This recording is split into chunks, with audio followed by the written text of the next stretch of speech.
આપણે હવે આજનો સત્સંગ ચાલુ કરીએ. બીજા વૈષ્ણવોને જોઈન થતા રહેશે, પણ સમયને ધ્યાનમાં રાખીને ઓલરેડી 4 મિનિટ આપણે ઉપર છીએ. તો સર્વ વૈષ્ણવોને ફરી એક વખત બાય વીકલી સત્સંગ વૈષ્ણવ સંઘ ઓફ જર્મનીના ભગવત સ્મરણ. શ્રી ગોપાલલાલ પ્યારે કી જય, શ્રી ગોવર્ધન નાથ કી જય, શ્રી गिरिराज धरण की जय, श्याम सुंदर श्री अमने महारानी की जय, श्री वल्लभाधीश की जय, श्री गुसाई जी परम दयाल की जय, साते स्वरूपों की जय, साते बालकों की जय, श्री नंद नंदन प्यारे की जय, श्री बालकृष्ण लाल की जय, श्री द्वारकेश लाल प्यारे की जय, समस्त वल्लभ कुल परिवार की जय. આજનો સત્સંગ મેઇન ફોકસ આપણું સત્સંગનું અક્ષય તૃતીયા, જેમ આપણે જોયું સત્સંગના જે ફ્લાયર છે એના ઉપર બી, તો અક્ષય તૃતીયા ઉપર આપણે થોડીક ચર્ચા કરીશું આજના સત્સંગમાં. એ સત્સંગ ચાલુ થાય એ પહેલાં આપણે દર વખતની જેમ જે નિત્યક્રમ છે એ ચાલુ કરીએ.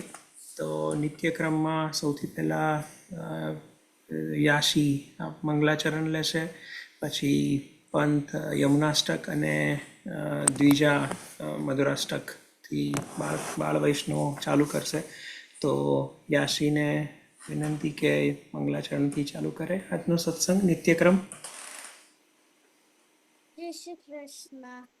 चिंता संता हंतारो यत्पदावचरे नम स्वेनं तानि जाचार्यं प्रणमामि मुहुर्मुहुर् यद्नो ग्रातर्जन्तुः सर्वदुःखतिगो भवत् तमहं सर्वदा वन्दे श्रीमद्वल्लभनन्दनम् अज्ञानतिमिरन्धस्य ज्ञानाञ्जनशलाकया चक्षुरुन्मिलितं येन तस्मै श्रीगुरुवे नमः.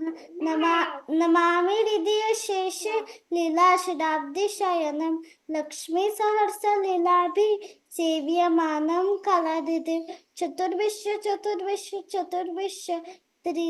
त्रिभिस्तथा षड्भिर्वेदश्रेयोऽसो पंचदारिद्र्ये मम. जय श्री कृष्ण. जय श्री कृष्ण. यमुनाष्टक.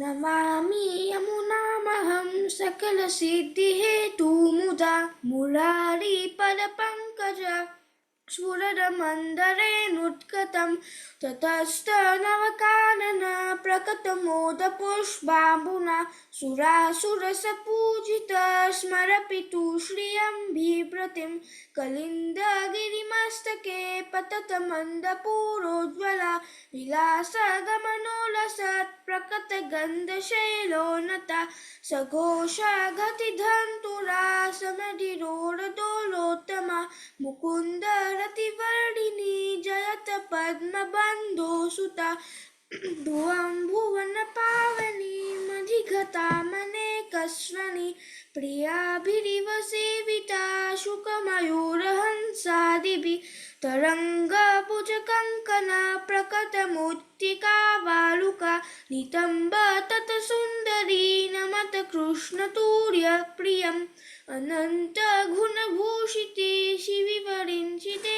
शिवविरञ्चिते वस्तुते घनाघननिभे सदा ध्रुवपराशराभीष्टते विशुद्धमथुरातते सकलगोपगोपीवृते कृपाजलधि संस्कृते मम मनः सुखं भावया यया चरणपद्मज मुररिपो मुखं भावका समागमनतो भवत् सकलसिद्धिदा सेवतां तया सदृष्टामि यात् कमलजा सपत्नी वयत् हरिप्रियकलिन्दया मनसि मे सदा स्थीयतां नमोऽस्तु यमुने सदा तव चरित्रमध्यद्भुतं नमोऽस्तु यमुने सदा तव चरित्रमध्यद्भुतम् न जातु यमयातना भवति ते पयःपानता यमोऽपि भगिनीसुता कथमहन्ति दोष्टानपि प्रियो भवति सेवना तव हरेर्यथा गोपिका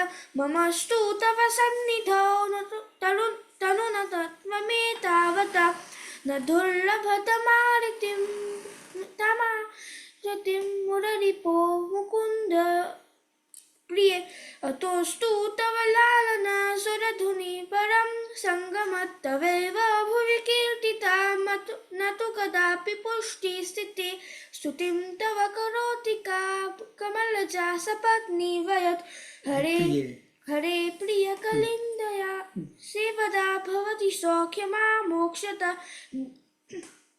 इयं तव खदादिका सकलगोपिका सङ्गमा स्मरश्रमजलानुभि सकलगात्रजय सङ्गमा तवाष्टकमिदं मुदा पतति सूरसूते सदा समस्तदुरितक्षयो भवति वे मुकुन्दरति तया सकलसिद्धयो मुररिपुष्य सन्तुष्यति स्वभावविजयो भवेत् वदति वल्लभ श्रीहरि। जय श्री कृष्ण। श्रीमद वल्लभ आचार्य सुरुचितं श्रीमद् यमुनाष्टकं सम्पूर्णम्।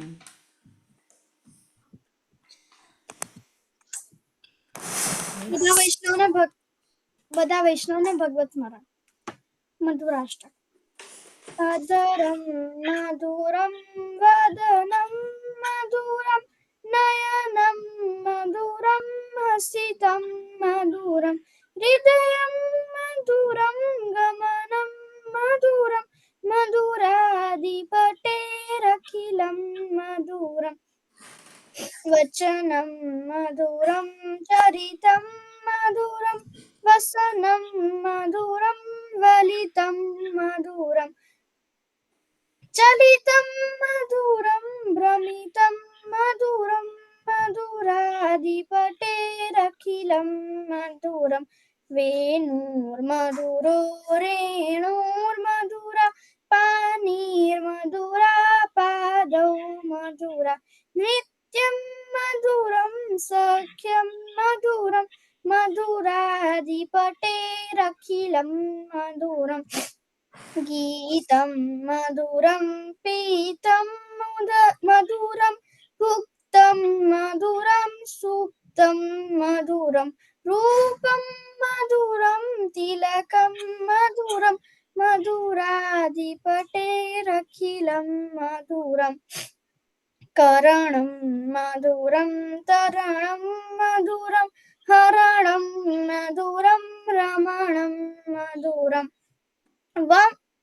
વમિતમ મધુરમ શમિતમ મધુરમ મધુરાધિપટેરખિલમ મધુરમ ગુંજા મધુરા માલા મધુરા યમુના મધુરા વીચી મધુરા સલિલમ મધુરમ કમલમ મધુરમ મધુરાધિપટેરખિલમ મધુરમ ગોપી મધુરા લીલા મધુરા યુક્તમ મધુરમ મુક્તમ મધુરમ દૃષ્ટમ મધુરમ શિષ્ટમ મધુરમ મધુરાધિપટેરખિલમ મધુરમ ગોપી મધુરા ગાઓ મધુરા યષ્ટી મધુરા સૃષ્ટિ મધુરા દલિતમ મધુરમ ફલિતમ મધુરમ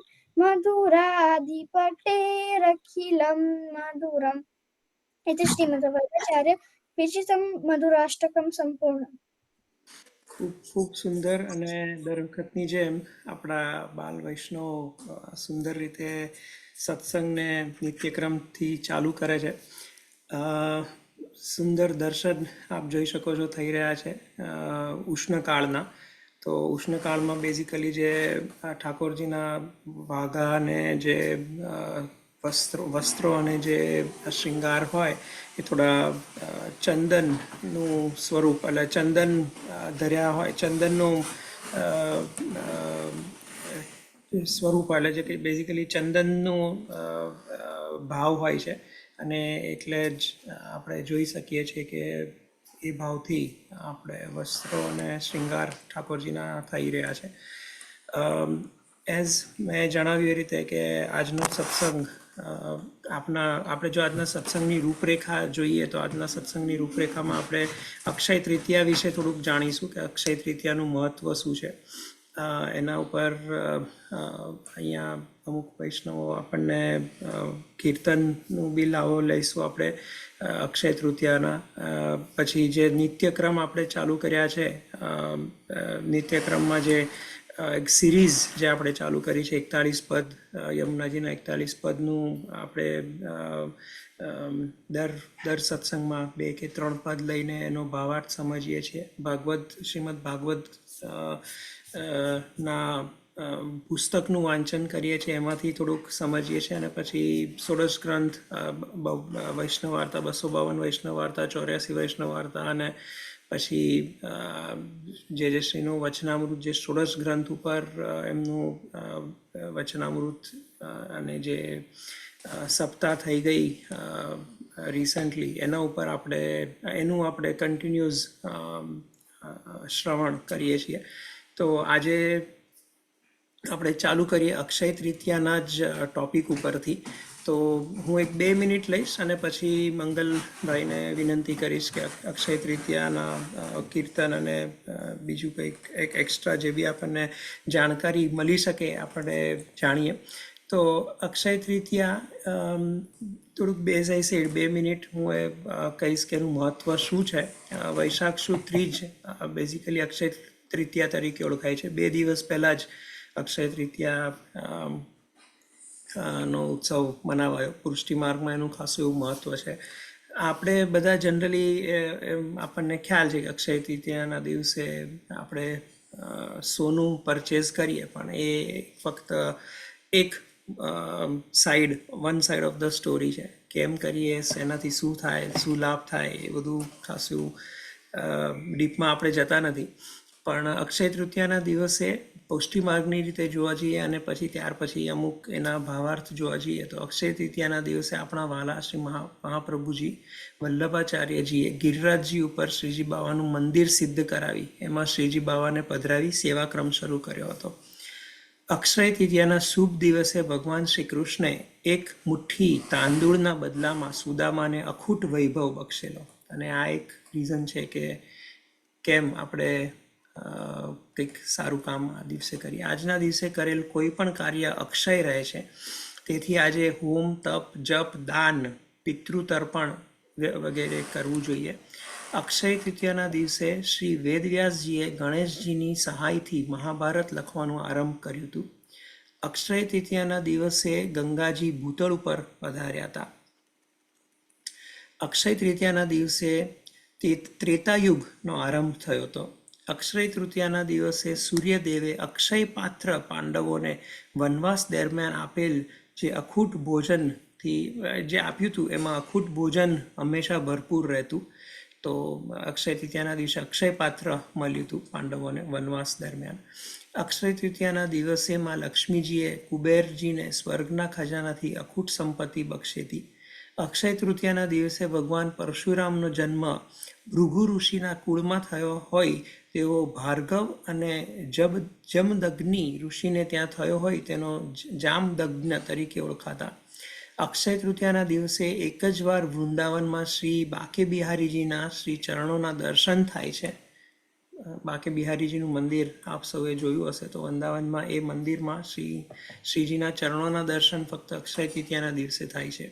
અક્ષય તૃતીયાનો ઉલ્લેખ અને મહિમા વિષ્ણુ પુરાણ, નારદ પુરાણ, ભવિષ્ય પુરાણ, તૈત્તરીય પુરાણ, ઉપનિષદો વગેરેમાં બી કરવામાં આવ્યું છે. અક્ષય તૃતીયાના દિવસે લક્ષ્મીજી માતા યશોદાના કોઠારમાં બિરાજી રહ્યા હતા. અક્ષય તૃતીયાના દિવસે શ્રી કૃષ્ણે દ્રૌપદીના ચીરપુરી રક્ષા કરી હતી. અક્ષય તૃતીયાના દિવસે મહાભારતના યુદ્ધની સમાપ્તિ થઈ હતી. અક્ષય તૃતીયાના આ પાવન દિવસથી જ ઉત્તર ભારત સ્થિત બદ્રી કેદારનાથના મંદિરો અને હિમાલયમાં રહેતા અન્ય મંદિરોના દ્વાર ખુલે છે. અને અક્ષય તૃતીયાના દિવસે જ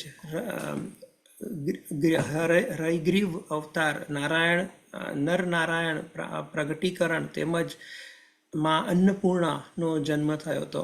બ્રહ્માજીના પુત્ર અક્ષયકુમારનું આજે પ્રાગટ્ય થયેલ હતું.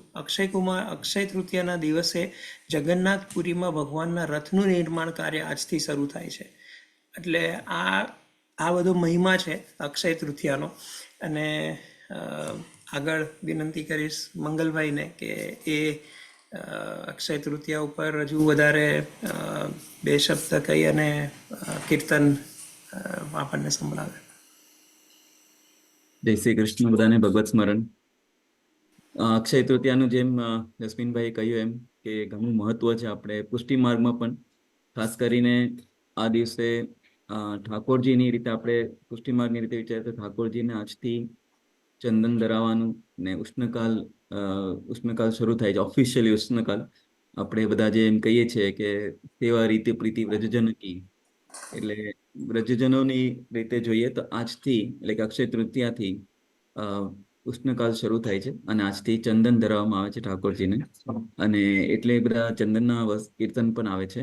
અને જે આપણે બધા જે આજથી મતલબ આપણે ઉષ્ણકાલ શરૂ થાય છે એટલે ચંદન તો એક છે, પણ હવે ગુલાબજલ છે, પછી ફુવારો છે, રાઈટ, બધું એમ કહેવાય ખાંસાના પંખા છે, આ બધું આપણે રાખીએ છીએ ઠાકોરજીમાં. એટલે આખો ક્રમ જે છે ઉષ્ણકાલનો આજથી શરૂ થાય છે, નેક્સ્ટ 1.5 to 2 months ઓલમોસ્ટ. અને આના બધા અલગ અલગ કીર્તન પણ છે. અને બાકી જેમ જસ્મીનભાઈએ કીધું એમ કે ઘણી બધી ઇવેન્ટ્સ જે આપણે કહીએ, ઉત્સવ કહીએ કે ઇવેન્ટ્સ કહીએ, એ બધું આપણે આ દિવસે થયું હતું. ગંગાજી જેમ કે ભૂતલ પર બિરાજ્યા, પછી મહાભારતનું લખાણ આ દિવસથી થયું છે, ત્રેતા યુગનો પ્રારંભ થયો છે. એક હજી પણ માહિતી મને મળી હતી કે દ્રૌપદીના જે ચીર હરણ એને ચીર પૂર્યા હતા, એ આજના દિવસે કે અક્ષય તૃતીયાના દિવસે શ્રી કૃષ્ણ ભગવાને ચીર પૂર્યા હતા. અને એ પણ અક્ષય એટલે કે ચીર જ્યાં સુધી ખતમ ન થાય ત્યાં સુધી પુરાતા જ રહે. એટલે અક્ષયનો મતલબ એ છે કે ખતમ ન થાય, એટલે કે પૂરું ન થાય, કે કોઈ ક્ષય ન થાય એમ. એટલે એ એટલા માટે પણ દિવસ પણ ગણાય છે. એટલે આ રીતે ઘણા ઇવેન્ટ્સ ને ઉત્સવ આ તિથિ સાથે જોડાયેલા છે. અને આ દિવસે આપણે કોઈ પણ સારું કર્મ કરીએ કે સારું દાન પુણ્ય કરીએ, ઘણા લોકો નવો બિઝનેસ ખોલે, નવી દુકાન શરૂ કરે, કંઈ પણ, એ બધું આપણે આ દિવસે વિધાઉટ સીઈંગ એની મુહૂર્ત આ દિવસે કોઈ પણ ટાઈમે કરી શકો એમ. તો આ અક્ષય તૃતીયા વિશે થોડું જાણવા જેવું હતું. અને આપણે હવે એક નાનું કીર્તન લઈ લઈએ અક્ષય તૃતીયાનું, ખાસ કરીને ચંદનનું જે છે એ. અને આજથી જેમ કીધું એમ કે ચંદનના વસ્ત્ર આવે ને એકદમ સિમ્પલ કે ને કે એકદમ વ્હાઈટ અને સિમ્પલ વસ્ત્ર આવે. આપણે જોઈએ છીએ અત્યારે ઠાકોરજીના દર્શન પણ એકદમ વ્યવસ્થિત જસ્ટ જરી પટ્ટી વાળી છે, બાકી એકદમ જે મોભો ને બધું જે પેલા આવતું હોય જે આપણે જે શીતકાલમાં, એ અત્યારે ઓછું થઈ જાય થોડું એમ. તો એક કીર્તન લઈ લઈએ, સારંગ રાગમાં છે, કૃષ્ણદાસે ગાયેલું. અક્ષય તૃતીયા શુભ દિન નીકો, ચંદન પહેરત નવલ કિશોર,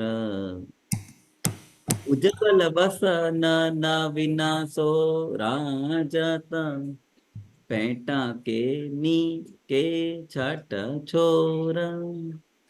અક્ષય તૃતીયા શુભ દિન નીકો, ચંદન પહેરત નવલ કિશોર, કેસર તિલક માલ ફૂલન કી, પહેરે ઠાડે રંગ ભરે, આસ પાસ જ્યોતિ જન શોભિત, ગાવત મંગલ ગીત ખરે.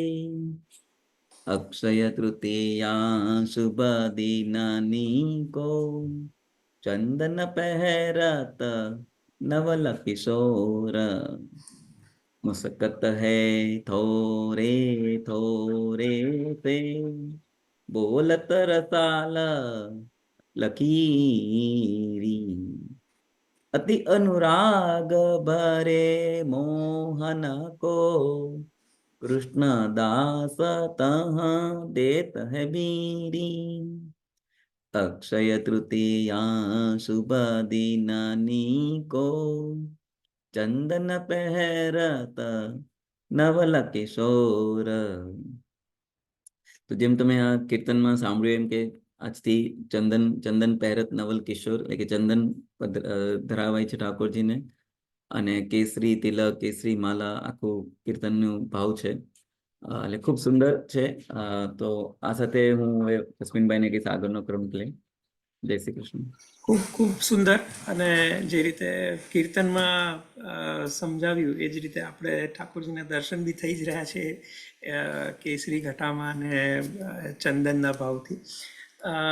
તો આગળ વધીએ અને જે આપણે અક્ષય તૃતીયા ઉપર થોડું ઘણું જાણ્યું, તો હવે આગળ આપણા જે ક્રમ છે, જે સિરીઝ આપણે ચાલુ કરી છે એ આપણે આગળ વધારીએ. તો ફરી એક વખત મંગલભાઈને જ વિનંતી કરીશ કે આપણો જે ક્રમ આપણે ચાલુ કર્યો હતો 41 પદનો, યમુનાજીના 41 પદનો ભાવાર્થ સમજવાનો, એમાંના નેક્સ્ટ પદ મંગલભાઈ લે. જય શ્રી કૃષ્ણ ફરીથી. તો હવે આગળના જે 4 પદ છે, શ્રી યમુનાજીના 41 પદ જે આપણે લાસ્ટ ટાઈમ સુરદાસજીના જોયા હતા, તો આપણે આ વખતે કુંભનદાસજી રચિત નેક્સ્ટ 4 પદ આપણે લઈશું. તો કુંભનદાસજી નું વિશે જસ્ટ 2-3 સેન્ટેન્સ કે અમુક માહિતી જસ્ટ મને જેટલી ખબર છે કહું તો, કુંભનદાસજી છે ને એ અષ્ટછખાના પહેલા અષ્ટકવિ છે, એટલે કે પહેલા કવિ છે. એટલે કે જે આપણે અષ્ટસખા છાપ જે કહે છે, જે 4 કીર્તનિયા જે આપણે મહાપ્રભુજી વખતે થઈ ગયા, 4 કીર્તનિયા જે ગુસાઈજી વખતે થઈ ગયા, તેમાંથી જે ફર્સ્ટ કીર્તન જે છે એ અષ્ટસખાના પહેલા છે એ કુંભનદાસજી છે. અને એવું કહેવાય છે કે એમનું નામ કુંભન એટલે પડ્યું કે એ કુંભના મેળામાં કે ખોવાઈ ગયા હતા, કે કુંભના મેળામાંથી મળ્યા હતા, અને પછી એમનું નામ એ રીતે કુંભન પડ્યું ને વ્રજમાં પછી ઠાકોરજીની નજદીક આવ્યા. અને ઘણું બહુ લાંબો પ્રસંગ છે એમના વિશે, તો બહુ બધું છે, પણ આપણે એમાં ડીપમાં નહીં જઈએ. બટ આમાં અમારે ખાસ એ કહેવાનું હતું કે કુંભનદાસજીને શ્રી યમુનાજીની ઉપર એટલી બધી આસક્તિ હતી, અને એમને યમુનાજી એ આમ ખાસ આ 4 પદમાં ખાસ એકને એક જ તે સ્ટેટમેન્ટ તમને એવું લાગશે એકને એક બોલે છે, પણ એમને શ્રી યમુનાજીની કૃપાથી શ્રી ઠાકોરજીના બધા જ ટાઈપના કે આપણે જે બધા જ સમાના કે બધી જ લીલાઓના દર્શન થયા. એટલે કે એમને યમુનાજીને વિનંતી કરી કે મને ઠાકોરજીનું તમે યુગલ સ્વરૂપના દર્શન કરાવો. તે યમુનાજીએ ઠાકોરજીને કહ્યું, તો ઠાકોરજી એમને ઈ દર્શન કરાવ્યા. પછી એમને ઠાકોરજીને રાસના યમુનાજીને વિનંતી કરી રાસના દર્શન કરાવો, તો યમુનાજીએ ઠાકોરજીને કીધું કે રાસના દર્શન કરાવો. એટલે શ્રી યમુનાજી એ એક જે કહે ને કે એમની જે કઈ ઈચ્છા હતી, જે કઈ મનોરથ હતા કુંભનદાસજીના, કે ઠાકોરજીના અલગ અલગ લીલાઓના દર્શન કરવા, એ બધા જ એમને પૂર્ણ કર્યા હતા.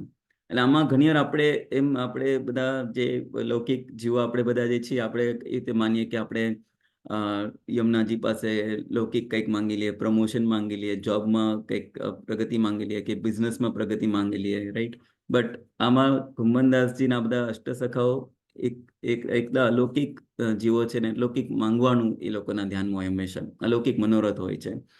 તો આપણે શરૂ કરીએ. આમાં ખાસ તો મેં કીધું કે શ્રીનાથજીના સ્વરૂપમાં અને યમુનાજીના સ્વરૂપમાં અત્યંત આસક્તિ હોવાથી એ લોકો એમને કુંભનદાસજી દરેક પદને અંતે શ્રીજીનો સંબંધ યોજેલો છે આમાં. તો હું 25, 26, 27, 28 એમ 4 પદ આપણે લઈશું આજે. તો શરૂ કરું. श्री यमुने रस खान को शीश नाउ, ऐसी महिमा जान भक्तर को सुख दान, जोई मांगो सोई जुपाऊ, श्री यमुने रस खान को शीश नाउ. તો તમે આમ સાંભળ્યું, જોઈ માંગો સોઈ જુપાવું, એટલે મેં તમને જસ્ટ જણાવ્યું તેમ કે રસની ખાંડ જેવા શ્રી યમુનાજીને મારું મસ્તક નમાવી વંદન કરું છું.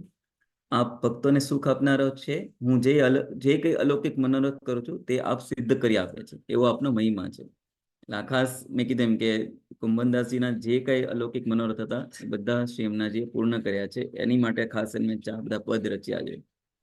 આગળ છે પતિત પાવન કરન નામ લીનો તરન, દ્રઢ કર ગહી ચરણ કહું ન જાઉં, कुंभन दास लाल गिरिधरन मुख निरखत, यही चाहत नहीं पलक लाऊं. તેમાં ખાસ એમ કે છે કે આપ એટલે કે યમુનાજીને કહે છે કે આપ પતિત મનુષ્યોને પણ પાવન કરે છે. આપના નામ સ્મરણ માત્રથી પતિત જનો સંસાર સાગરને તરે છે. તેથી જ મેં તો આપના ચરણારવિંદ દ્રઢતાથી પકડી લીધા છે. એટલે લખ્યું છે દ્રઢ કરી કહી ચરણ કહું ન જાઉં, અને હવે હું એ છોડી હું બીજે ક્યાંય નહીં જાઉં. એટલે કુંભનદાસજી કહે છે કે હે શ્રી યમને, હું આપની આટલી કૃપા ઈચ્છું છું કે શ્રી ગોવર્ધનધરનું મનોહર શ્રીમુખ નિરખતા એ રસ સ્વરૂપમાં એવો તલ્લીન થઈ જાઓ કે નેત્રની પલક પણ લાગે નહીં. એટલે આ નેત્રની પલક ન લાગે એ એક ગોપી ગીતમાં ને એમાં પણ આવ્યું છે કે જે ગોપીઓ પણ ઘણી વાર કમ્પ્લેન કરે છે કે બ્રહ્માજીને કે તમે પલક કેમ બનાવી. અમે પલક હોય છે એ અમે બંધ કરીએ છીએ, એને કારણે અમને એ એક પલક પણ અમને એક ક્ષણ પણ અમને ઠાકોરજીની સ્મૃતિ કે ઠાકોરજી નહીં દેખાતા તો અમને નથી ગમતું. એવા એ ટાઈપનું આ સેમ આમાં કુંભનદાસજીએ પણ વર્ણવ્યું છે. તો હવે 26મું પદ લઈ લઈએ. શ્રી યમુને અગણિત ગુણ ગીને ન જાય, યમને તટરેનું તે હોત હે નવીન તનુ, ઇનકે સુખ દેન કી કહા કરો બડાઈ, શ્રી યમુને અગણિત ગુણ ગીને ન જાય. તો ખાસ લખ્યું છે કે શ્રી યમુનાજીના અગણિત ગુણોને ગણતા પાર આવે એમ તનથી. શ્રી યમુના તટની રમણ રેતીના સ્પર્શથી ભક્તને નૂતન અલૌકિક સેવા ઉપયોગી દેહ પ્રાપ્ત થાય છે. સુખનું દાન કરવાની એમની ઉદારતાની તો કેટલી પ્રશંસા કરવી. આપણે બધા બ્રજમાં ગયા છો તો રમણ રેતીમાં બધા લોટ્યા હશે, તો એનું આ ખાસ વર્ણન કર્યું છે. રમણ રેતીના સ્પર્શથી આપણને નૂતન અલૌકિક દેહ પ્રાપ્ત થાય છે. ભક્ત માંગત જોઈ દેત હે તીહી ચિન્નુ, સો એસી કો કરે પ્રણ નિવાઈ, કુંભન દાસ લાલ ગિરી ધરન મુખ નિરખત, કહો કેસે કરી મન અગાઈ. તો જ્યારે જ્યારે ભક્ત જે સુખ માંગે છે તે સુખ તત્ક્ષણ આપે છે. તો આ તો આપની પ્રતિજ્ઞા છે. આવી પ્રતિજ્ઞા આપના સિવાય બીજું કોણ નિભાવી શકે. કુંભનદાસજી કહે છે કે આપની કૃપાથી શ્રીજીના શ્રીમુખના દર્શનનું જે સુખ મને પ્રાપ્ત થયું છે તેનાથી મારું મન કદી પણ ધરાતું જ નથી. તો આગળ 27મું પદ લઈએ. શ્રી યમુને પર તન મન ધન પ્રાણ વારો, જાકી કિરતી વિસદ કોન અબ કહી શકે, તાહિને નન તે નાને કટારો, શ્રી યમુને પર તન મન ધન પ્રાણ વારો. તો આમાં તો ચોખ્ખું લખ્યું છે કે હું તો મારું તન મન ધન અને પ્રાણ શ્રી યમુનાજી ઉપર ન્યોછાવર કરી દઉં. આપની કીર્તિ એટલી તો ઉજ્જવલ છે, લેકિન જાકી કીર્તિ વિસદ કોન અબ કહી શકે. આપની કીર્તિ એટલી તો ઉજ્જવલ અને વિશદ છે કે તેનું વર્ણન કોણ કરી શકે. એવા શ્રી યમુનાજીનું મારા નેત્રોથી જરાય દૂર નહીં થવા દઉં. આગળ લખે છે ચરણ કમલ ઇનકે જો ચિંત તરહો, નિષદિના નામ મુખ તે ઉચ્ચારો, કુંભન દાસ કહે લાલ ગિરિધરન મુખ નિરખત, ઇનકી કૃપા ભઈ તબ નિહારો. તો આગળ લખે છે હું સદાય એમના ચરણ કમલનું ચિંતન કર્યા કરું છું અને રાત દિવસ મારા મુખથી આપનું નામ રટ્યા કરું છું. કુંભનદાસજી કહે છે કે એમની કૃપાથી જ મને શ્રી ગોવર્ધનધરના મુખારવિંદ નિરખવાનું સુખ મળ્યું છે. અને છેલ્લું પદ છે કુંભનદાસજી ની, ભક્ત ઈચ્છા પૂરન શ્રી યમુનિ જ કરતા, बिना मांगे हूँ देत कहाँ लो कहो हेत, जैसे काहू को होय डरता, ભક્ત ઈચ્છા પૂરન શ્રી યમને જ કરતા. તો ખાસ લખે છે કે શ્રી યમુનાજી ભક્તજનોની ઈચ્છાઓને પૂર્ણ કરે છે, પોતાના ભક્તોને વગર માંગે સર્વ કંઈ આપે છે. એમના આવા હેતની તો શ્રી વાત કરીએ. જેમ કોઈ અબોલ બાળકના પાલન પોષણનું કાર્ય કોઈ દયાળુ મનુષ્ય સ્વેચ્છાએ ઉપાડી લે છે, તેવા આપ છે. અને આગળ લખે છે શ્રી યમુના પુલીના રાસ વ્રજ વદુલીએ પાસ, મંદ મંદ હાસ કર મનજ હરતા, કુંભન દાસ લાલ ગિરી ધરણ મુખ નિરખત, યહી જીય લેખત શ્રી યમને જો ભરતા. તો આમાં ખાસ લખે છે આપના તટ ઉપર વ્રજાંગનાઓ એટલે કે વ્રજજનો સાથે શ્રીજી રાસ ખેલે છે, ત્યારે પોતે મંદ મંદ સ્મિત કરતા ભક્તોનું મન હરી લે છે. આવા દર્શન અને રમણના સુખનું આપ ભક્તોને દાન કરે છે. એટલે મેં જે શરૂઆતમાં કહ્યું હતું કે શ્રી યમુનાજી આમાં રાસના દર્શન પણ શ્રી કુંભનદાસજીને કરાવે છે. અને કુંભનદાસજી કહે છે શ્રીજીના સુંદર મુખારવિંદને નિરખતા મનમાં એ જ સ્મરણ થયા કરે છે કે શ્રીજી શ્રી યમુનાજીના પ્રિયતમ છે અને શ્રી યમુનાજી આપના આવા ભાવોને હૃદયમાં ભરનાર પોષનાર છે. તો આ સાથે આપણા 4 પદ કુંભનદાસજીના અહીંયા સમાપ્ત થાય છે. તો હું વિનંતી કરું જસ્મીનભાઈને આગળ વધારે. જય શ્રી કૃષ્ણ. ભગવત ખૂબ સુંદર અને ફરી એક વખત ખૂબ ખૂબ આભાર. યમુનાજીના 41 પદ એ ટોપિક ઇટસેલ્ફ થોડોક ડિફિકલ્ટ હોય છે અને પર્સનલી આપણે ગયા વર્ષે આ ટાઈમે યમુનાજીના 41 પદ વાંચવા અને ગાવાનો બી પ્રયત્ન કર્યો હતો, જે એટલું ઇઝી નહોતું, જેને એને રાગ અને એનું જે ઉચ્ચારણ છે એનું પ્રોપર જ્ઞાન ન હોય તો એ એટલું સહેલું નથી. આ એક માધ્યમ થ્રુ આપણે ટ્રાય કર્યો કે છેલ્લા 5 સત્સંગથી આ શૃંખલા ચાલી રહી છે. આપણે 41 પદના એને જાણીએ અને 41 પદનું એક સિમ્પલ થોડુંક સમજીએ કે શું છે, કોણ કોણ હતા જેમણે આ 41 પદ લખ્યા, અને જેમ આજે જોયું કુંભનદાસજીના આજના પદ હતા. એ જ રીતે આવતા સત્સંગમાં જે બીજા સખાઓ છે એમના પદ જે થશે એના ઉપર આપણે આગળ ચર્ચા કરીશું. આ સાથે આપણે આગળ વધીએ તો છેલ્લા 4 સત્સંગથી આપણે બીજો બી એક શૃંખલા ચાલુ કરી હતી, શ્રી ભાગવત પુસ્તિકા, જે સરળ ભાષામાં જે આપણી પાસે પધરાવીને આપી છે આપણા વાલા શ્રી દ્વારકેશલાલજી જે શ્રીએ. તો એને આપણે વાંચન એનું બી ચાલુ કર્યું છે. હજી તો આપણે પહેલાં જ શ્રીમદ ભાગવતના સપ્તાહનું જ આખું જે વિમોચન છે એ બુકની અંદર, એમાંનો આપણો પહેલો જ દિવસ હજી ચાલુ છે છેલ્લા 5 સત્સંગથી. કારણ કે દર સત્સંગમાં આપણે 5-7 મિનિટ 10 મિનિટ એનું વાંચન કરીએ છીએ, તો ઓબ્વિયસલી એ થોડુંક લાંબુ ચાલશે. તો એમાં જ એ શૃંખલામાં આગળ વધતા નીલભાઈને વિનંતી કરીશ કે આપણને આગળ જે વાંચન આપણું ચાલે છે એમાં આગળના પ્રસંગો નું રસપાન કરાવે અને પછી આગળ વધીએ. સો બધા વૈષ્ણવોને જય શ્રી કૃષ્ણ. તો જેમ જાસ્મીનભાઈએ કીધું એમ આપણે ભાગવત સત્સંગ સપ્તાહને આગળ વધારીએ. લાસ્ટ ટાઈમ આપણે જોયું કે દેવતાઓ અને અસુરો વચ્ચે એક વ્યથા ચાલી રહી હતી કે દેવતાઓ પાસે કડા છે કે સમુદ્ર મંથનનું અમૃત છે, જ્યારે અસુરો પાસે છે સંજીવની વિદ્યા, એટલે બંને અમર છે. સંજીવની વિદ્યાથી જે મરી જાય છે એને જીવિત કરી શકાય છે. તો માણસ પાસે શું છે? ત્યારે ભગવાન એમ કહે છે કે માણસ પાસે કથાનું અમૃત છે કે જીવતા જીવંત અમરત્વનો આપણને અનુભવ કરાવે છે. અને એટલા માટે જ કદાચ દેવતાઓ અમૃતનો કળશ લઈને સુખદેવજી પરીક્ષિત મહારાજ પાસે આવ્યા હતા કે સુખદેવજીને અમે લઈ જઈએ છીએ અને તમે અમૃતનો કળશ રાખો, કારણ કે સ્વર્ગમાં કોઈ કથા કહેનાર નથી. તો એને જ આપણે આગળ વધારીએ હવે. કે આગળ ધંધુકારીની કથાઓ છે, એના જેવા પાપ તો અહીંયા બેસેલા કોઈએ નહીં કર્યા હોય. તો જો એનો ઉદ્ધાર થઈ શકે તો આપણો કેમ નહીં? એક ભરોસો પાવે. તો એમ આ કથા અમૃત એક એવું દિવ્ય છે કે ગમે તેવા પાપ કર્યા હોય, કોઈ પુણ્ય ન કર્યું હોય અને પાપો કરીને ગુજરી જાઓ તોય તમારો મોક્ષ થઈ શકે એવી વિધિઓ શાસ્ત્રમાં છે. આપણે કહીને ગયા કે શ્રાદ્ધ કરો, અહીંયા જઈને વિધિ કરો, પ્રયાગમાં જઈને આમ કરો. શાસ્ત્રોમાં તો અનેક ઉપાયો છે. જે માણસે કંઈ સત્કર્મ ન કર્યું હોય અને ગુજરી જાય તો પણ એનો મોક્ષ થઈ જાય છે, એની સદગતિ થાય છે. એટલા શાસ્ત્રોમાં ઉપાયો છે અને એટલે જ મર્યા પછી મુક્તિ થઈ શકે છે. પરંતુ ભક્તિ તો જીવતા જીવંત જ કરવાની હોય છે. કોઈ મર્યા પછી આપણા પાછળ ભક્તિ કરે તો એમાં આપણને આનંદ ના આવે. કથા અમૃતનું એવું જ છે. કથા અમૃતને જીવતા જીવંત અમરત્વ આપે અને મરી જાય, દેહ જતો રહે તો પણ આપણો ઉદ્ધાર કરાવી શકે એવું સામર્થ્ય કથા અમૃતનું છે. જેનું પ્રમાણ ધુંધાકારીની કથા છે. એ મૃત્યુ પામ્યો, અધોગતિ થઈ, છતાંય કથા અમૃત અને શ્રવણ કરવાથી, શ્રી ભાગવતજી સપ્તાહ કરવાથી એનો ઉદ્ધાર થયો. કારણ એ છે કે આ 6 અધ્યાયમાં જે મહાત્મ્ય છે એ કેવલ ભાગવતનું મહાત્મ્ય નથી, પણ ભાગવત કથા સપ્તાહનું મહાત્મ્ય છે.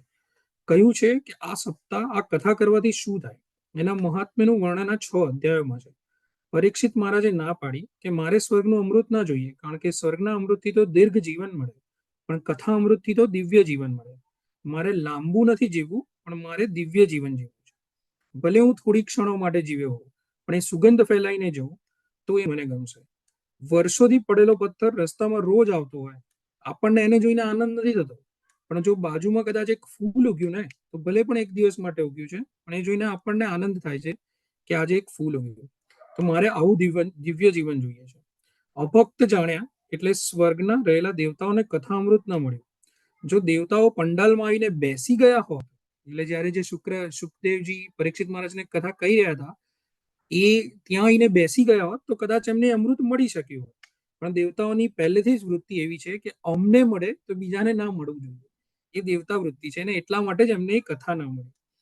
કહ્યું કે આ કથા શ્રવણ વિધિ તો સ્વયં સનત કુમારોએ નારદજીને સંભળાવી હતી. તો પ્રશ્ન એ થયો કે નારદજી તો સતત પરિભ્રમણ કરતા રહે છે, ક્યાંય રોકાતા નથી, અને સંત કુમારો પણ એક જગ્યાએ નથી રહેતા. તો બંનેનો મેળાપ ક્યારે થયો? ક્યારે આ સંત કુમારોએ નારદજીને વિધિ સંભળાવી? તો એના માટે સુતજી કહે છે, એકદાહી વિશાલયા ચત્વાર ઋષયો મલ્લા સત્સંગાર્થ સમાયાતા દક્ષુત્રમ નારદમ. એકવાર બદ્ર વિશાલમાં આ ચારે મુનિઓ સનક, સનંદ, સતન, સંત કુમાર, ચાર મુનિઓ બ્રહ્માજીના માનસ પુત્રો છે. એમની આયુ 5 વર્ષની જ છે. અનાદિકાળથી પણ અખંડ ભગવત નામ લે છે. એ કાળનો પ્રભાવ એમના પર થતો જ નથી. એમના મુખમાં પ્રભુનું નામ હોય એને એના પર કાળ અને કર્મ પ્રભાવિત થતા નથી. જ્યાં આપણે ભગવાનને ભૂલીએ ત્યાં જ કાળ અને કર્મ આપણા પર હાવી થઈ જાય છે. શરણાગત છે એને આ બંને બાધક નથી. વાર્તા સાહિત્યમાં માજીનો સપ્તપદીનો પ્રસંગ આવે છે. માજીને લેવા કેટલીય વાર યમદૂત આવે અને યમદૂત કહે, ચલો માજી, હવે જવાનો સમય થઈ ગયો છે.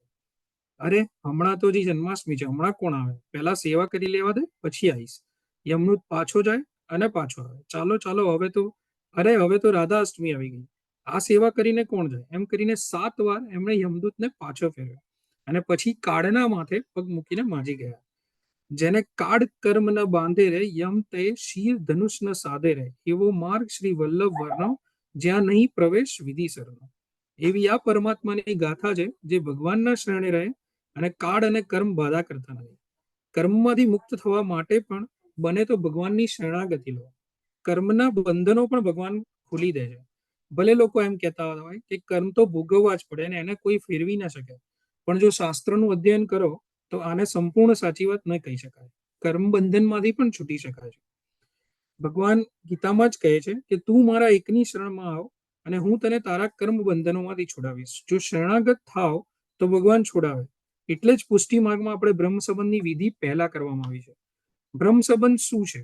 બ્રહ્મ સંબંધ એ શરણાગતિની વિધિ છે. આપણે વિધિવત ઠાકોરજીના શરણે જઈ રહ્યા છીએ. શરણાગત જે થાય એનો યોગ અને ક્ષેમ સ્વયં ભગવાન કરી આપે છે. અને એટલા માટે જ જીવે ભક્તિ માર્ગમાં ચાલવા માટે સૌથી પહેલા શરણાગત થવું. અહીંયા સંત કુમારોનો મેળાપ નારદજી પાસે થયો.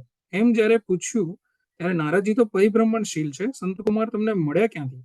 ત્યારે કથા કહેતા કહ્યું કે બદ્ર વિશાલમાં સંત કુમારો સત્સંગ માટે એકત્રિત થયા અને એટલામાં જ નારદજી ઉતાવળા જતા દેખાયા. મુખ ઉપર ચિંતા હતી.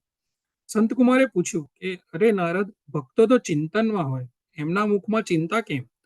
ત્યારે નારદજી પોતાની વ્યથા અને કથા કહેવા લાગ્યા કે હું પૃથ્વીને સર્વોત્તમ જાણી અને તીર્થયાત્રા કરવા આવ્યો હતો, પણ જ્યાં જ્યાં બધા તીર્થોમાં ગયો ત્યાં મને શાંતિનો અનુભવ નહીં થયો. મને બધે જ કલયુગ દેખાયો. અને એ વાત એમણે મહાપ્રભુજીને કરી. એટલે નારદજીએ જ્યારે આ પ્રશ્ન પૂછ્યો એટલે કે તમને કેમ કલયુગ દેખાયો? તો કે કલયુગ એટલે કલેશ, ક્લે. આજે બધે જ ઘરમાં કલેશ છે. આજે આ જ કળયુગ છે. એ જે સમયે ઠાકોરજી પાસે તમે શાંતિથી બેઠા હો ત્યારે માનજો અત્યારે મારો સતયુગ ચાલી રહ્યો છે. જો તમે એક જ દિવસમાં તમને 4 યુગોનો અનુભવ તમારા ઘરે જ થશે. બહુ સરસ છે કે સવારે ઉઠીને સ્નાન કરીને જ્યારે સેવામાં બેઠા હો ત્યારે સતયુગ આવે. જ્યાં મંદિર તમે ભગવાનને દર્શન કરીને મંદિર બંધ કર્યું ત્યાં ત્રેતા ચાલુ થઈ ગયો. ત્રેતા ચાલુ થયો એટલે સૌથી પહેલા શાંતિ જાય અને બધી જ ચિંતાઓ માથે ઘેરી લે. આ બાકી છે, અમને ઓફિસ જવાનું છે, અમને સ્કૂલે જવાનું છે. ત્રેતા પછી દ્રાપર. પણ 4 યુગનો અનુભવ તમને એક દિવસમાં રોજે રોજ થાય છે. સાંજ પડતા પડતા તો ઘરમાં એવો કલયુગ આવી જાય કે એકબીજાની સામે ના દેખ્યા ના રહો. તમે મારી સામે આવતા જ નહીં. જો આવું સાંભળવા મળે તો સમજી લેવું કે કલયુગ સામે આવી ગયો છે. એક જ દિવસમાં 4 યુગનો અનુભવ આપણે જ કરીએ છીએ. તો નારદજી કહેવા લાગે કે હું જ્યાં જ્યાં ગયો ત્યાં ત્યાં કલયુગનો અનુભવ મને થયો. હવે આ 2 મિનિટ બહુ સમજવા જેવી છે. કદાચ મારા જેવા લોકોએ તો બહુ ધ્યાન રાખવા જેવી છે. તો સૌથી પહેલા નારદજીએ જોયું કે સત્યમ નાસ્તિ, સત્યનો નાશ થયો છે. એક વસ્તુ યાદ રાખજો, સત્ય એ કોઈ શબ્દનું નામ નથી, સત્ય એ ભાવનું નામ છે. ઘણીવાર મુખમાં અસત્યના શબ્દો હોય પણ ભાવના સત્યની હોય તો શાસ્ત્રોએ એને સત્ય કહ્યું છે. જેમ શાસ્ત્ર કહે છે કે કોઈ ગાયને મારવા પાછળ દોડતો હતો અને તમે ગાયને આમ જતા જોઈ એમ પૂછ્યું કે તમે ગાયને ભાગતા જોઈ અને તમે કહો કે હા ડાબી બાજુ ગઈ છે, આમ તમે ગાયને બચાવી લીધી. મુખમાં ભલે અસત્યના શબ્દો હતા પણ તમે સાચું બોલ્યા, કારણ કે તમારો ભાવ સત્યનો છે, જેનાથી શાંતિ અને સદગુણ ઉત્પન્ન થાય. એવું કડવું સત્ય શાસ્ત્ર પણ સ્વીકારવું નથી કે જેમાં ખાલી કડવાહટ હોય. આપણે ભલે એમ કહીએ કે સાચું બોલીએ એટલે કડવા લાગીએ, પણ એવું નથી હોતું. આપણે કડવું બોલવું જ હોય. ખાલી સત્યનો તો દુરુપયોગ કરતા હોઈએ. આપણને કોઈએ કહીએ, અને આ ઘણી વાર બન્યું બી છે કે આપણે એકદમ ચોખ્ખા બોલા હોઈએ ત્યારે ઘણા પ્રશ્નો ઉદ્ભવતા હોય છે. તો એના વિશે ખરેખર બહુ મસ્ત કીધું છે કે કોઈનું અપમાન કરવું હોય ને ત્યારે સત્ય બોલીએ, કોઈને આપણે નીચા બતાવવા હોય ત્યારે સત્ય બોલીએ, કોઈને દુઃખ પહોંચાડવું હોય ત્યારે સત્ય બોલીએ. પણ કોઈના ગુણ જોઈ સીધું મોઢા પર કહ્યું કે તમે બહુ સરસ છો, તમે બહુ સારું કામ કરો છો, ત્યારે તો આપણે સત્યનો આગ્રહ નથી રાખતા. અને એટલા માટે જ સત્યનો કલયુગમાં દુરુપયોગ થાય છે. એટલે જ સત્યનો નાશ થયો કહેવાય, કારણ કે એનો સદુપયોગ રોકીને દુરુપયોગ થયો. ગુણ જોઈને આપણે સીધું મોઢા પર નથી કહી દેતા, પણ દોષ જોઈને તો જરૂર મોઢા પર કહી દઈએ છીએ. લોકો એમને કહે કે અમે પાછળ વાત ના કરીએ, સીધું મોઢા પર કહી દઈએ, પણ આ પણ એક ગુણ નથી. અને મનમાં વાત રાખી શકતા નથી એટલે કહી દો છો. લોકો એમ કહે છે કે અમે પાછળ વાત નથી કરતા, દિલમાં ના રાખીએ ને મોઢા પર કહી દઈએ. દિલમાં નહોતું ને બોલાઈ ગયું. આ ઘણી વાર સાંભળવા મળે છે કે દિલમાં નહોતું ને બોલાઈ ગયું, પણ વાત ખોટી છે. દિલમાં હોય એટલે જ બોલાય. લોકો પછી ભલે બધું વાળવા જાય કે ના આમ દિલમાં નહોતું ને કહેવાય ગયું, ખોટું ના લગાડતા, પણ સોરી બોલ્યા પછી કઈ ભૂસાઈ જતું નથી, એ તો સળગતું જ રહે. એટલા માટે મનુષ્યને વિવેકી બનવું. ગમે તેટલા સાચા હો, પણ જો વિવેકી નથી તો તમારું એ સત્ય કોઈના કામનું નથી, કારણ કે એ સાચી વાત ક્યારે કહેવી એ જ તમને સમજ નથી, તો તમે સત્યને કદરૂપું બનાવી રહ્યા છો. આગળ ખરેખર બહુ મસ્ત છે, પણ સમયના અભાવે આપણે અહીં સ્ટોપ કરીએ. પણ જે 2-4 વાક્યો છે હું કહેવા માંગુ છું કે ઘણી જગ્યાએ વ્યવસ્થાનો અભાવ હોય છે, માણસોને તકલીફ છે. મંદિરે જવું ન જવું એમ ભગવાનથી દૂર ના ભાગી જવાય.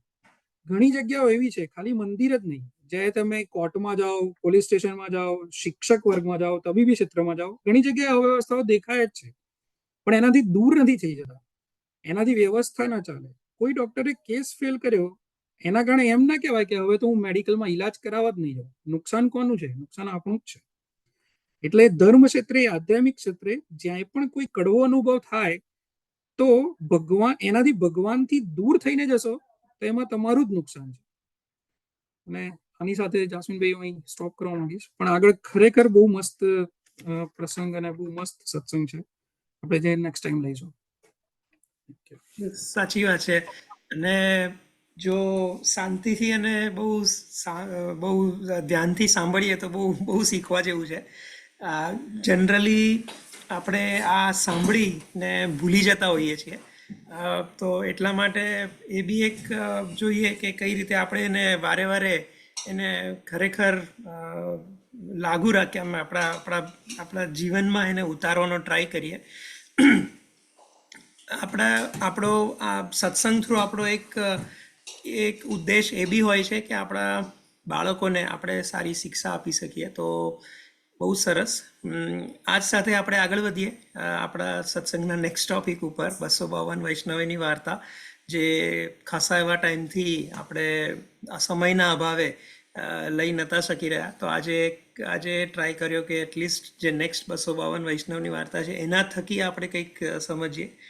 તો જીનાલીને હું રિક્વેસ્ટ કરીશ કે આપણને 252ની વૈષ્ણવ વાર્તાનું નેક્સ્ટ વાર્તા કહીને સંભળાવે. જય શ્રી કૃષ્ણ બધા વૈષ્ણવોને.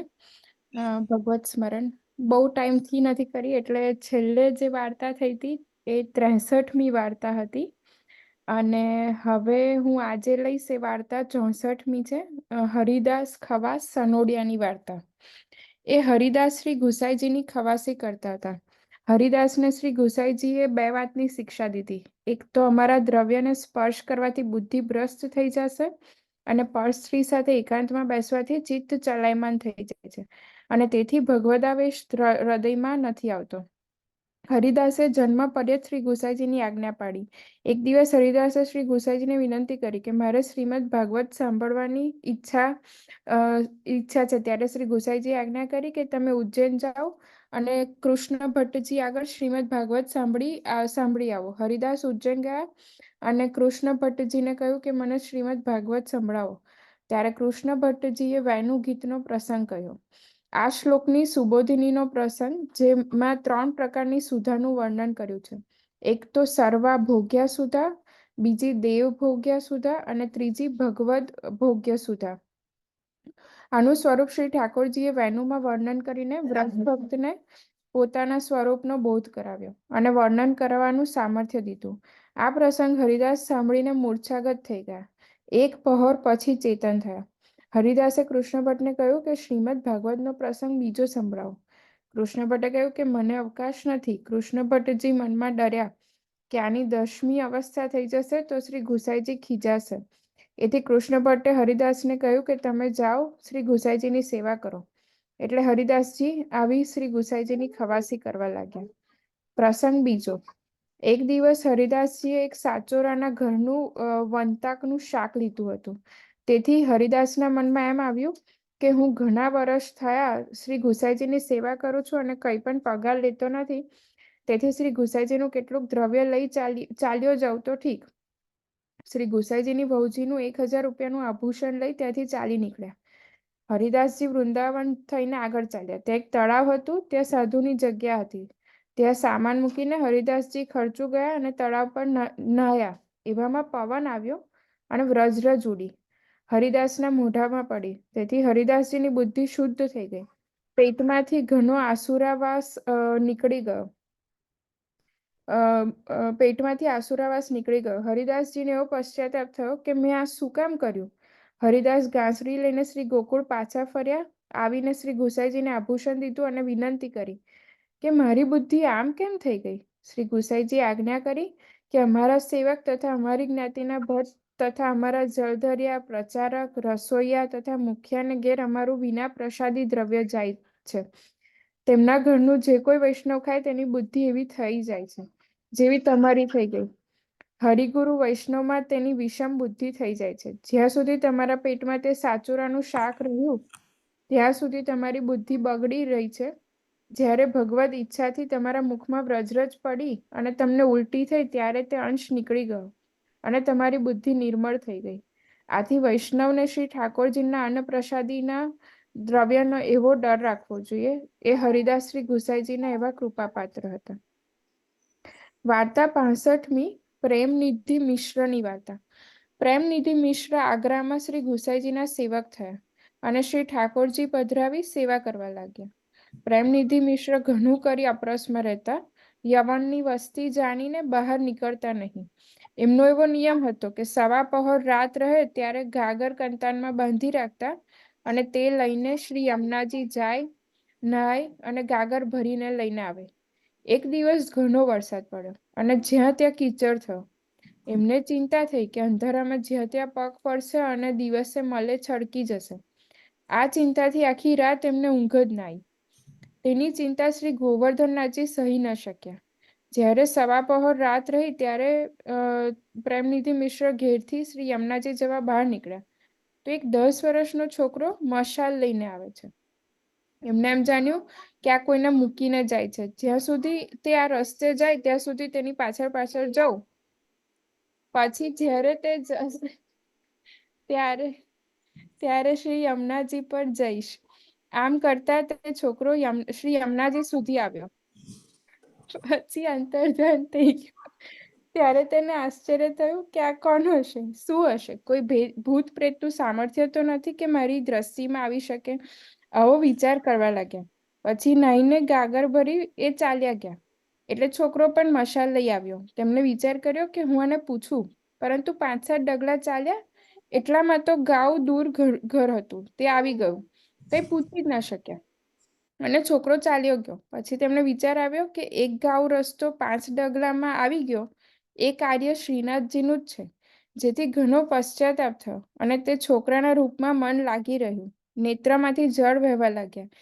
એ પ્રેમનિધિ મિશ્ર શ્રી ગુસાઈજીના એવા કૃપાપાત્ર હતા જેમના લીધે શ્રીનાથજીને મશાલ લેવી પડી. પ્રસંગ બીજો.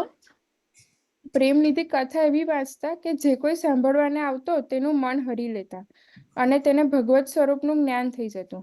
આ કારણથી ઘણા લોકો, સ્ત્રીઓ તેમ પુરુષો કથા સાંભળવાને આવતા હતા. આ વાત પ્રેમનિધિનો પડોશી જે દુષ્ટ હતો તેનાથી સહન ના થઈ. તેથી તેને પૃથ્વીપતિને અકબરને ફરિયાદ કરી અને એમને ચોપદારને મોકલ્યો. આ વખતે પ્રેમનિધિએ ઉત્થાપન કર્યા હતા અને જારી ઉઠાવી હતી. બીજી ભરવાનો વિચાર જ કરતા હતા, એમાં ચોકીદાર પકડીને એને પૃથ્વીપતિની પાસે લઈ ગયો. શ્રી ઠાકોરજી જળ વિના જ રહી ગયા. પૃથ્વીપતિને કહ્યું, જ્યાં ભગવત કથા વંચાય છે ત્યાં સાંભળવા આવનારને ઉઠાડી મૂકવો, તેને ધમકાવવો, વિષય દ્રષ્ટિથી તેના સામે જોવું અને ભગવત નામ સાંભળવામાં પ્રતિબંધ કરવો, એમાં ઘણો દોષ છે, જેથી હું કોઈને ના કહેતો નથી. ત્યારે પૃથ્વીપતિએ કહ્યું, તું કહે છે તું જાદુ તે જુદું છે અને તારી પાસે ગલીના લોકો કહે છે તે પણ જુદું છે. જ્યાં સુધી નક્કી તપાસ નહીં થાય ત્યાં સુધી હું તને નહીં છોડું. આવું કહીને એને કેદ કરી દીધો. હવે શ્રી ઠાકોરજી પૃથ્વીપતિનો ઈષ્ટ જે પીર તેનું રૂપ ધરીને એની પાસે આવ્યા. રાત્રે જ્યારે સૂતો હતો ત્યાં ગયા અને કહ્યું કે મને બહુ તરસ લાગી છે. ત્યારે તેને કહ્યું કે આપ જળ પીઓ, મારા ઘરમાં અનેક પ્રકારની સુગંધીવાળું અને અલગ અલગ પ્રકારનું જળ છે. ત્યારે ઠાકોરજીએ કહ્યું કે કોણ મને પીવડાવશે?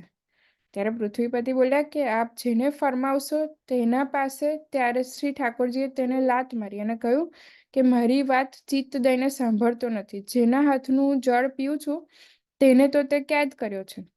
આવું વચન સાંભળીને અકબર ઉઠીને બેઠો થઈ ગયો અને મનુષ્યને મોકલીને પ્રેમનિધિ મિશ્રને કેદમાંથી બોલાવ્યો.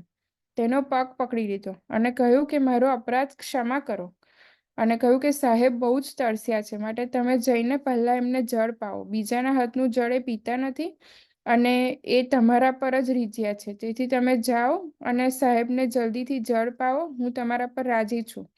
તમે જેવી રીતે કથા વાંચો છો તેવી રીતે વાંચો અને કોઈ દેશ કોઈ ગામ તમને ભેટ આપું તે લો. પ્રેમનિધિ મિશ્ર બોલ્યા કે મારે કંઈ પણ જોઈતું નથી. પૈસા મેળવીને કોઈનું સારું થયું નથી. જેની પાસે પૈસો છે તેની બુદ્ધિ સ્થિર નથી રહેતી. તેનામાં ઘણી જાતના બગાડ થાય છે, જેથી હું દ્રવ્ય નહીં લઉં.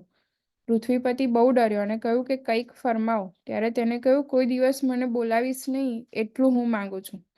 પછી 2-4 ચોકીદાર મસાલ સાથે આપીને પ્રેમનિધિને ઘરે મોકલ્યા. ઘરે જઈને એમને પહેલા જ નાહીને જારી ભરી. ત્યારે શ્રી ઠાકોરજીને ધીરજ આવી અને શાંત થયા. એ પ્રેમનિધિ મિશ્ર ગુસાઈજીના આટલા કૃપાપાત્ર હતા. જય શ્રી કૃષ્ણ. સુંદર. બધા પ્રસંગો બી કંઈક ને કંઈક આપણને સમજાવી જાય છે.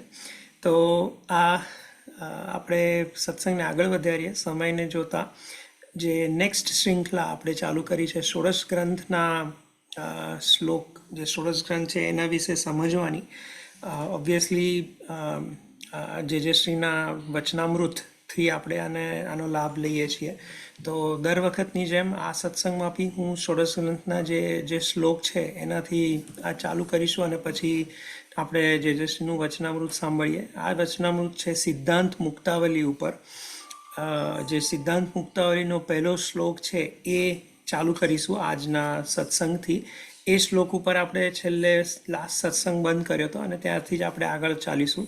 એ પહેલાં જે ષોડશ ગ્રંથનો જે શ્લોક છે, યમુના બાલ મુક્તાશ્ચ પુષ્ટિ સિદ્ધાંત રત્નમાં વિવેક કૃષ્ણ ચતુર્ભક્તિ જપ સંન્યાની સેવના. આ શ્લોકમાં 16 જે ગ્રંથ છે, ષોડશ ગ્રંથ મહાપ્રભુજીએ આપણને આપેલા, એનું નામ, એના બધા નામ આવી જાય છે. જે છે યમુનાષ્ટક, બાલબોધ. આ બંને શ્લોક આપણે, આ બંને ષોડશ ગ્રંથનું આપણે જે વચનામૃત છે એ છેલ્લા સત્સંગોમાં સાંભળ્યું. જે ભાગ ન લઈ શક્યા હોય એમ એ આપણા યુટ્યુબના, વૈષ્ણવ સંઘ ઓફ જર્મનીના યુટ્યુબના ચેનલ પર જઈને બી આ સાંભળી શકે છે ફરી એક વખત. તો યમુનાષ્ટક, બાલબોધ. ત્રીજો જે ગ્રંથ છે સિદ્ધાંત મુક્તાવલી, જે આપણે આજથી ચાલુ કરીશું.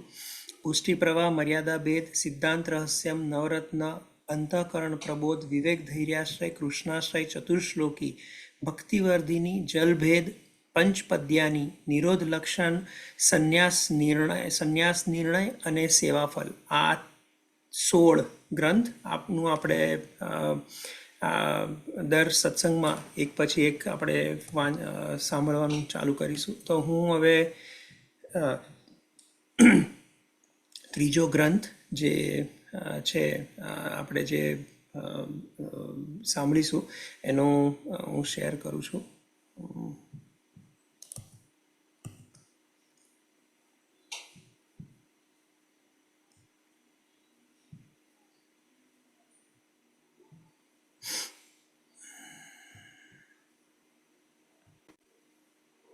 આવો સિદ્ધાંત મુક્તાવલીમાં પ્રવેશ કરીએ. અનેક ટીકાઓ છે અને ટીકાઓના સાર રૂપે આપણે ગ્રંથનું દર્શન કરીશું. નત્વા હરિમ પ્રવક્ષ્યામિ સ્વસિદ્ધાંત વિનિશ્ચયમ કૃષ્ણ સેવા સદા કાર્યા માનસી સા પરામતા. મહાપ્રભુજી આ ત્રીજો ગ્રંથ નત્વા નમનથી પ્રારંભ કરે. નત્વા હરિ પ્રવક્ષ્યામિ, હરિ ભગવાનને નમન કરીને હું કહું છું એમ કહ્યું. પ્રભુ હરતી દુઃખને હરનારા પરમાત્મા છે અને દૈવી જીવો માટે દુઃખ શું છે? તુલસીદાસજી હનુમાનજી પણ માનસમાં કહે છે, કહ હનુમન વિપતિ પ્રભુ સોઈ. હનુમંત વિપતિ પ્રભુ સોઈ. કહ હનુમંત વિપતિ પ્રભુ સોઈ. હનુમંત વિપતિ પ્રભુ સોઈ. જબ તવ સુમિરન ભજન હોઈ. જબ તવ સુમિરન ભજન હોઈ. ભક્ત માટે વિપત્તિ કઈ કે જે ક્ષણોમાં ભગવાનને ભૂલી જવાય એનાથી મોટો વિપત્તિનો કોઈ કાળ નથી. ભક્ત માટે ભગવાનને ભૂલવું એ જ સૌથી મોટું સંકટ છે, એ જ સૌથી મોટી વિપત્તિ છે. જે વસ્તુ થકી, જે વ્યક્તિ થકી, જે સંજોગ થકી ભગવાન ભૂલાય, બને તો એને છોડવાની કોશિશ કરે. નારાયણનું નામ જ લેતા વારે એને તજીએ રે. આપણે ભજન પણ ગાતા, કુળને તજીએ, કુટુંબને તજીએ, તજીએ માને બાપ. નારાયણનું નામ જ લેતા વારે તેને તજીએ રે. મનસા વાચા કર્મણા કરીને, મનસા વાચા કર્મણા કરીને લક્ષ્મી વરને ભજીએ રે. જેના થકી ભગવાન ભૂલાઈ જાય, ભક્ત એનાથી દૂર રહેવા માંગે છે. કારણ કે એના માટે ભગવાન જ પ્રાયોરિટી છે. કારણ કે એને ભગવાન મેળવવાનો સંકલ્પ કર્યો છે. જીવનમાં ઘણા લક્ષ્ય બનાવ્યા હોય છે, પણ આ જીવનનું સર્વોત્તમ લક્ષ્ય એ છે કે જે પામ્યા પછી જન્મ મરણના ચક્કરથી છૂટી જવાય, એ જ સર્વોત્તમ લક્ષ્ય. નત્વા હરિમ પ્રવક્ષ્યા, હરિ હરનારા, દુઃખને હરનારા. સ્વ સિદ્ધાંત વિનિશ્ચયમ, બાલબોધમાં સર્વ સિદ્ધાંત હતા, અન્યના સિદ્ધાંત બતાવ્યા. હવે સ્વ સિદ્ધાંતની વાત કરે છે. હવે આપણા માર્ગનો સિદ્ધાંત, એટલે કે જેને પુષ્ટિ માર્ગના સિદ્ધાંત પ્રમાણે કૃષ્ણની પ્રાપ્તિ કરવી છે, એના માટેનું પથદર્શન હવે મહાપ્રભુજી કરી રહ્યા છે. કારણ કે આ માર્ગ વ્રજ ભક્તોનો માર્ગ છે, ગોપીઓનો માર્ગ છે. અહીંયા તો આ માર્ગમાં તો મહાપ્રભુજીએ ગુરુ જ ગોપીજનોને ગણ્યા છે. અને એ જે રસ્તે ચાલ્યા એ પથ મહાપ્રભુજી આપણને બતાવે. મહાપ્રભુજી પધાર્યા આ માર્ગને મહાપ્રભુજીને પ્રગટમાં અનેક કારણો બતાવ્યા. પહેલું કારણ, આ ભૂતલ પર વલ્લભ સ્વરૂપે પ્રભુ કેમ પધાર્યા, પહેલું કારણ બતાવ્યું, ભાગવતના ગૂઢ અર્થોને પ્રગટ કરવા. ભાગવત સુધારસ મત કે અપનો પંથ જતાયો, તુમ શરણાગત આયો શ્રી વલ્લભ, તુમ શરણાગત આયો. ભાગવતના ગૂઢ અર્થોને પ્રગટ કર. દયયા નિજ માહાત્મ્યમ કરિષ્યન્ન પ્રકટમ હરિ, વાણ્યા યદા તદા સ્વાસ્યમ પ્રાદુર્ભૂતમ ચકારે. બીજું કારણ બતાવ્યું, દૈવી જીવોનો ભગવત સંબંધ કરાવવા માટે. જે નિત્ય લીલાના જીવો છે, જે ભૂતલ પર પડ્યા છે, એમને બ્રહ્મ સંબંધ આપી ફરી લીલામાં જોડવા માટે. અને ત્રીજું કારણ મહાપ્રભુજીનું ભૂતલ પર આવવાનું બતાવ્યું, સેવા માર્ગ જગતમાં પ્રગટાવવા માટે. પૂજાનો માર્ગ તો હતો, વિધિ વિધાન હતા, પણ આ ભગવત સેવાનો માર્ગ પ્રગટ નહોતો. જે અષ્ટયામ આદિ નિત્યની સેવા અને વર્ષોત્સવની સેવાનો જે ક્રમ છે, એ મહાપ્રભુજીએ ભૂતલ પર માર્ગ રીત દિખાઈ પ્રગટ વે. આપણે મહાપ્રભુજીની બધાઈમાં ગાઈએ છે ને, मार्ग रीत दिखाई प्रकट वे, मार्ग रीत दिखाई परमानंद स्वरूप कृपानिधि श्री वल्लभ सुखदाई श्री प्रगट वे, मार्ग रीत दिखाई कर सिंगार गिरिधर लाल को, जब कर बैनु गहाई ले दर्पण सन्मुख ठाड़े वे,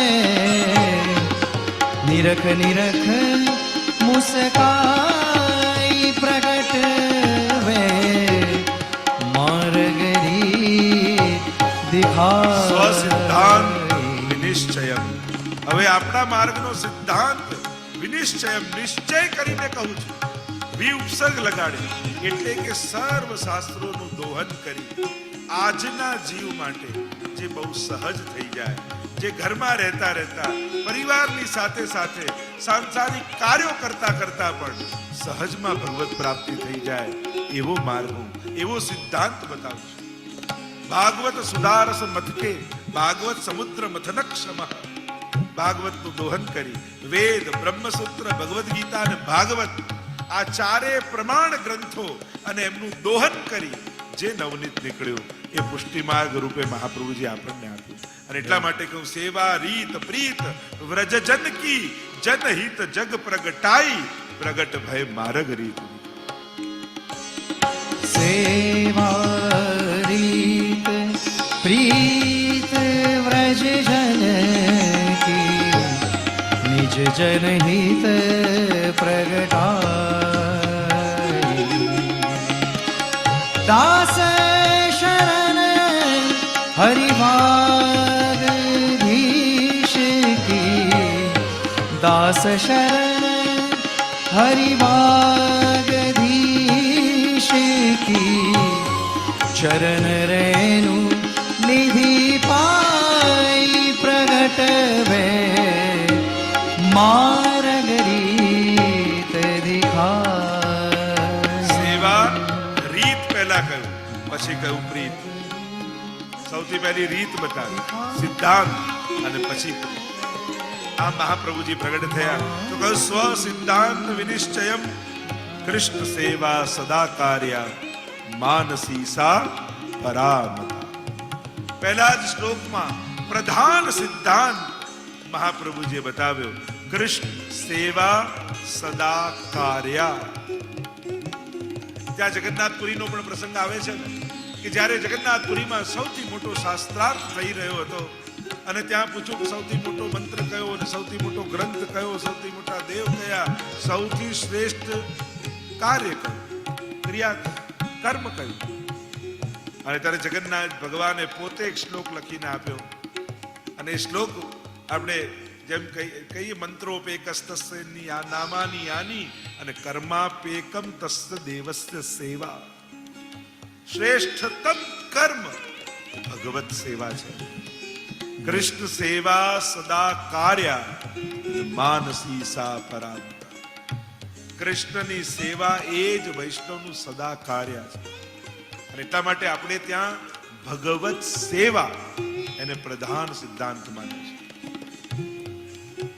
સેવાના આગળ મહાપ્રભુજી એમ જોવા જાવ તો 3 રૂપ, તનુજા, વિત્તજા અને માનસી. તનુ, વિત્તજા અને માનસી એમ પણ કહ્યું. આ 3 પ્રકાર, દેહ દ્વારા, ધન દ્વારા અને માનસી ફલાત્મક. માનસી સા પરામતા. પરામતા એટલે માનસી કરાય નહીં, મનથી એમ બેઠા બેઠા વિચારીએ એને ભાવના કરી કહેવાય, ભાવ કર્યો કહેવાય, માનસી ન કહેવાય. માનસી સા પરામતા. માનસી તો ફલ છે, એ કરવાનું નથી, એ થવા લાગે. કરીએ એ તો તનુ વિત્તજા, થવા લાગે એને માનસી કહેવાય. કે સેવા કરતા કરતા કરતા એવી અવસ્થા આવી જાય કે પછી મન સદાય ભગવત સેવા. રાજા આસ્કરદાસજીની વાર્તા 84 વિષ્ણુમાં આવે છે કે એવી માનસી એમને સિદ્ધ થઈ કે યુદ્ધના મેદાનમાં સામે રાજાએ ચડાઈ કરી અને આ પણ લડવા ગયા, પણ મનથી ભગવત સેવા ચાલી યુદ્ધના મેદાન. અને કહેવાય છે કે ત્યાં યુદ્ધના મેદાનમાં ઘોડાને ઠોકર લાગી અને મનથી રાજભોગ ઠાકોરજીને ધરી રહ્યા છે અને કઢીનો ડબરો ઠાકોરજીને ભોગ ધરવા માનસીમાં જાય છે અને ઠોકર લાગી અને એમને થયું કે ડબરો ઢોળાયો. અને ઇતિહાસ એમ લખે છે કે ત્યાં યુદ્ધના મેદાનમાં એમના કપડા કઢીવાળા થઈ ગયા. એવી માનસી એમને સિદ્ધ થઈ. માનસી સા પરામતા. ઠાકોરજીની સેવામાં બેઠા હતા ને કોઈ ચોર આવ્યો ને તીર છોડ્યું, આર પાર નીકળી ગયું, લોહી વહી રહ્યું છે, પણ ભગવત સેવામાં છે, એમને તો ભાને નથી.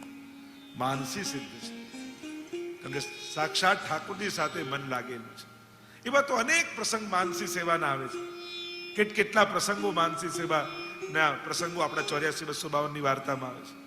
પેલા કંજૂસ શેઠની વાર્તા નથી આવતી કે ગુસાઈજી માનસી સેવા આપી અને સ્વભાવ એટલો કંજૂસ કે દૂધમાં ખાંડ નાખી. હવે નથી દૂધ નથી ખાંડ, પણ ત્યાં માનસીમાં દૂધ તૈયાર કરજો ને.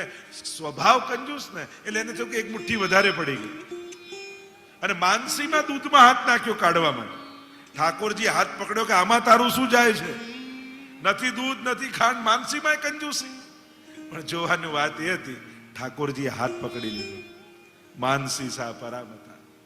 પરમ ફલ તો કૃષ્ણ સેવા સદા કાર્ય. હરિરાયજી પણ શિક્ષાપત્રમાં વારે ઘડીએ સમજાવે છે કે સેવા એ જ પ્રભુના વશીકરણનું સાધન છે. સેવા શબ્દને આપણે બહુ નાનો કરી દીધો. આપણને એમ થાય કે ભોગ ધરવો, ટેરો લગાવવો, હાથ ધોવા, બસ એ જ સેવા. સેવા શબ્દ બહુ મોટો છે. સેવા એ પ્રવૃત્તિનું નામ નથી, સેવા એ વૈષ્ણવની વૃત્તિનું નામ છે. કારણ કે જ્યારે સેવા વૃત્તિ બની જાય ને તો જેટલું કરો એટલો આનંદ થાય. પ્રવૃત્તિ માનશો તો કરીને થાકી જશો. વૈષ્ણવની તો વૃત્તિ છે સેવા. આ તો આપણે આ નાની સેવા, મોટી સેવા, અંદરની સેવા, બહારની સેવા. સેવા શબ્દ પોતાના અર્થમાં પૂર્ણ છે. એને કોઈ વિશેષણ લગાવવાની જરૂર નથી કે આ નાની, આ મોટી, આ અંદરની, બહારની. સેવા એ સેવા છે. અને જ્યારે જે સેવા મળે એને નિષ્ઠાથી કરશો ને, તમને એમ થાય કે મને તો બુહારીની સેવા આપી, પણ તમને એમ થાય રોજ ઠાકોરજી અહીંયા ચોગાનમાં ખેલવા પધારતા હશે અને એમને ક્યાંક શ્રમ ન પડે, લાવ હું સાફ કરું. પ્રભુ અહીંયા રોજ પધારે, આ સાક્ષાત સેવા છે. આવો ભાવ રાખે અને જો આવા ભાવથી કરશો ને તો ઠાકોરજી ત્યાં આવીને તમને દર્શન આપશે, અનુભવ કરાવશે. લો આ સેવા આપીને પેલા તો અંદર લઈ ગયા, મને તો બહાર ને આને તો આવું વિચારશો. સેવા નાની મોટી હોતી નથી. દરેક સેવા મોટી માનીને કરવી જોઈએ કે મારું કેવું સૌભાગ્ય છે કે હાથ તો બધાને મળ્યા છે, પણ મારા હાથને ઠાકોરજીએ સેવા આપી છે. પ્રત્યેક સેવાને મોટી માનીને કરે. સેવા નાની મોટી ન હોય, આપણી સેવા કરવાની ભાવના એ સેવાને મોટી બનાવી દેતી હોય છે. તો પ્રત્યેક સેવાને મોટી માનીને કરો. આપણે ત્યાં હરિ, ગુરુ અને વૈષ્ણવ ત્રણેયની સેવાની મહત્તા છે. આ ત્રણેયની સેવા, અને દરેકની સેવાનો એક પ્રકાર છે. જ્યારે જે પણ જો 84-252 જુઓ, ઘણાને પ્રભુની સેવા મળી, ઘણાને ગુરુની સેવા મળી, અને ઘણાને વૈષ્ણવની સેવા મળી. તમને દરેક પ્રકારના વૈષ્ણવ મળશે. આ સેવા કૃષ્ણ સેવા સદા કાર્ય. જો મહાપ્રભુજી કૃષ્ણ સેવા પર ભાર આપે એટલે મહાપ્રભુજી એ પ્રગટ થઈ ઠાકોરજીનું મહાત્મ્ય બતાવ્યું, ગુસાઈજી એ પ્રગટ થઈ શ્રી વલ્લભનું મહાત્મ્ય બતાવ્યું, અને ગોકુલનાથજી એ પ્રગટ થઈ વૈષ્ણવનું મહાત્મ્ય બતાવ્યું છે. તમે જુઓ તો ઠાકોરજીની સેવાનો આગ્રહ મહાપ્રભુજીએ વારે ઘડીએ ઠાકોરજીની સેવા કર, પ્રભુની સેવા કર, અને પ્રભુની સેવાનું મહાત્મ્ય બતાવ્યું. ગુસાઈજી પ્રગટ થયા તો સર્વોત્તમ સ્તોત્ર, વલ્લભાષ્ટક, સપ્ત શ્લોકી, અને આ બધું પ્રગટ કરીને શ્રી વલ્લભની સેવાનું મહાત્મ્ય બતાવ્યું. અને ગોકુલનાથજીએ પ્રગટ થઈ 84-252 વૈષ્ણવની વાર્તા પ્રગટાવી અને વૈષ્ણવનું મહાત્મ્ય આપણને બતાવ્યું છે. આ ત્રણેયના મહાત્મ્ય જાણીને સેવા કરવાનો અર્થ છે. સેવા કોને કહેવાય આગળ આવશે, સેવાની વ્યાખ્યા પણ મહાપ્રભુજી સમજાવશે. તો કૃષ્ણ સેવા સદા કાર્ય માનસી સા પરામતા. પ્રત્યેક વૈષ્ણવ માટે મહાપ્રભુજીની આ સનાતન આજ્ઞા છે, પ્રભુની સેવા. જો કોઈ પણ વૈષ્ણવનું ઘર ઠાકોરજી વગરનું ન હોવું. તમને એમ લાગે અમારે આમ છે આમ છે આમ, તો ચલો પુષ્ટાવવામાં ડર છે, પુષ્ટાવા વગર તો એકવાર પધરાવ, એકવાર એમને પ્રભુને પધરાવ, પણ પ્રભુ વગરનું ઘર ન હોવું. જેની કૃપાથી ઘર મળ્યું એને જ ઘરથી કાઢી મૂકશો તો પછી કોના આશીર્વાદ લેવા જશો? જેની કૃપાથી 2 ટંક ભોજન મળે છે એને મિશ્રી ન ધરી શકો તો પછી કયા મોઢે એની સામે ઉભા રહેશો? એટલે એક સ્થાન ઘરમાં, ભલે ઘર નાનું હોય, આ હોય એક નાનકડું ખાનું, પણ પ્રભુ માટેનું જરૂર હોવું જોઈએ. એ જ આપણા ઘરની શોભા છે. કૃષ્ણ સેવા સદા કાર્ય. પ્રભુની સેવા એટલે જ મહાપ્રભુજી પાસે જે વૈષ્ણવ આવે અને વિનંતી કરે, જેરાજ મારું શું કર્તવ્ય છે? તો કે તું ઠાકોરજીની સેવા કર, પ્રભુની સેવા કર. આ જ વિશેષતા છે મહાપુષ્ટિ માર્ગની. અન્ય જગ્યાએ તો પોતે જ ભગવાન બનીને બેસી જાય, ભગવાન પાસે જવા જ ન દે. ગુરુ દ્વાર હોવો જોઈએ, દીવાર ન હોવો જોઈએ. અહીંયા તો પુષ્ટિ માર્ગમાં સૌથી પહેલા તમને ઠાકોરજી પધરાવવામાં, પ્રભુની સેવા કર, ઠાકોરજીને લાલ લડાવ. અને એટલા માટે સીધું સાધું ગણિત છે, પ્રભુની સેવા દ્વારા આપણું કલ્યાણ છે. એમાં ક્યાં આટા ફેરા માણસો કરે? અહીંયાનું સાંભળે તો ત્યાં દોડે, પેલો કે અહીંયા કંકુ નીકળ્યું, પેલો કે અહીંયા ભભૂત નીકળ્યું, અહીંયા કે આ નીકળ્યું, અહીંયા કે આના આશીર્વાદ, આ કે પેલાના, આમ કરીને જો ભટકવા કલયુગમાં નીકળ્યા ને તો ભટકતા જ રહેશે. અને એકવાર ભટકવાનું શરૂ કરીએ છે ને પછી એ ભટકાવ સમાપ્ત નથી થતો. એકવાર મન લલચાયું એટલે પછી મન ભટક્યા જ કરશે. ભગવાન સિવાય કોઈ આપણું કલ્યાણ કરવાનું નથી. આ સીધી સાદી વાત દરેક શાસ્ત્રોની છે. અને મહાપ્રભુજી સીધું સાદું સમજાવે છે કે ઈશ્વરની સેવા, ઈશ્વરની ભક્તિ, ભગવાનની ભક્તિ કેટલો સરળ. એ પણ તમારા ઘરેથી શરૂ કરો, એક નાનકડા ગોખલામાં પધરાવીને શરૂ. કેટલું સરળ છે. પણ અત્યારના સમયમાં સીધું સાદી વાત કરે ને તેમને આમાં દમ નથી લાગતો. અને કોઈ આમ અઘરી વાત કરે ને કે આમ થઈ જશે ને આમ કરો ને પેલું. જો સમાધાન ગુરુના વચનોમાં 3 વસ્તુ હોવી જોઈએ. સૌથી પહેલા સરળતા હોવી જોઈએ. સમાધાન જે આપે સરળ હોવું, આ પહેલું સિદ્ધાંત. નહીં તો ઘણા પાસે એમ તમે પેલું લઈને જાઓ કે આ તકલીફ છે, અચ્છા તો એવું કરો, આ પડીકી લો, રોજ લેજો, બધું જ સારું થઈ જશે. પણ કે શેની સાથે? કે સિંહણના દૂધ સાથે. હવે લાવવું ક્યાં? લેવા કોણ જાય? લોકો ઉપાય જ એવા અઘરા બતાવે કે આપણને ખબર આનો અંત જ નહીં આવે. અને પછી તમે જાઓ તો આ તો મેં કહ્યું એમ નતું કર્યું. એટલા માટે સહજતા, સરળતા જ્યાં ન હોય, જ્યાં દંભ, ભય અને લાલચ, આ 3 વસ્તુ બતાવીને તમને ખેંચવાની કોશિશ કરાય ને ત્યાંથી સાવધાન રહે. કારણ કે જો આ 3માં કલયુગમાં પડ્યા ને તો ભટકતા જ રહી. હવે ભગવાનથી વધારે કોણ આપી દેવાનું છે આ દુનિયામાં? કોઈ સામર્થ્યવાન છે ભગવાનથી વધારે આપવાનું? તમે શાસ્ત્રો વાંચી લો, કોઈ વ્યક્તિ પર વિશ્વાસ ના આવતો હોય, ગ્રંથો વાંચો. એટલે તો આપણે ગ્રંથોત્સવ કર્યો કે ઘર ઘરમાં ગ્રંથ વિરાજે, યુકેના દરેક ઘરમાં ગ્રંથ પધરાવો છે. ક્યારેક ગીતાજી ખોલીને વાંચો તો ખરા, ક્યારેક ભાગવતજી ખોલીને વાંચો તો ખરા. બધુંય સમજાય છે, સીધું સમજાય એવી વાત છે. પણ જો આ લાલચમાં પડ્યા તો ભટકતા રહી જશે. કૃષ્ણ સેવા સદા કાર્ય, આ પ્રધાન સિદ્ધાંત મહાપ્રભુજી. એટલે જ આપણે ત્યાં બ્રહ્મ સમન લઈ પહેલા ઠાકોરજીને પધરાવાનું. અને સેવા એ બહુ વિસ્તાર માંગે એવો વ્યાખ્યા છે. જેમ જેમ આગળ ચર્ચા નીકળશે, સ્વયં હરિરાયજી તો શિક્ષાપત્રમાં એમ કહે છે ને, વશીકરણ સાધનમ. તમારે ભગવાનને વશ કરવા છે. વશ કરવા એટલે શું? તમે જેમ ઈચ્છો એમ ભગવાન કરે. આને કહેવાય વશ કરે. વશીકરણ કરે ને લોકો, જેમ જાદુગર વશીકરણ કરે એટલે શું કરે? વશ કરી લે ને પછી કે હમણાં બહુ ગરમી છે એટલે તમને પરસેવો આવવા લાગે, હિપ્નોટાઇઝ કરી લે તો તમને ગરમી લાગવા માંડે. ભાઈ કે હમણાં બહુ ઠંડી છે, તમને દાંત કકડી રહે તો કકડવા લાગે. આને કહેવાય વશ કરે.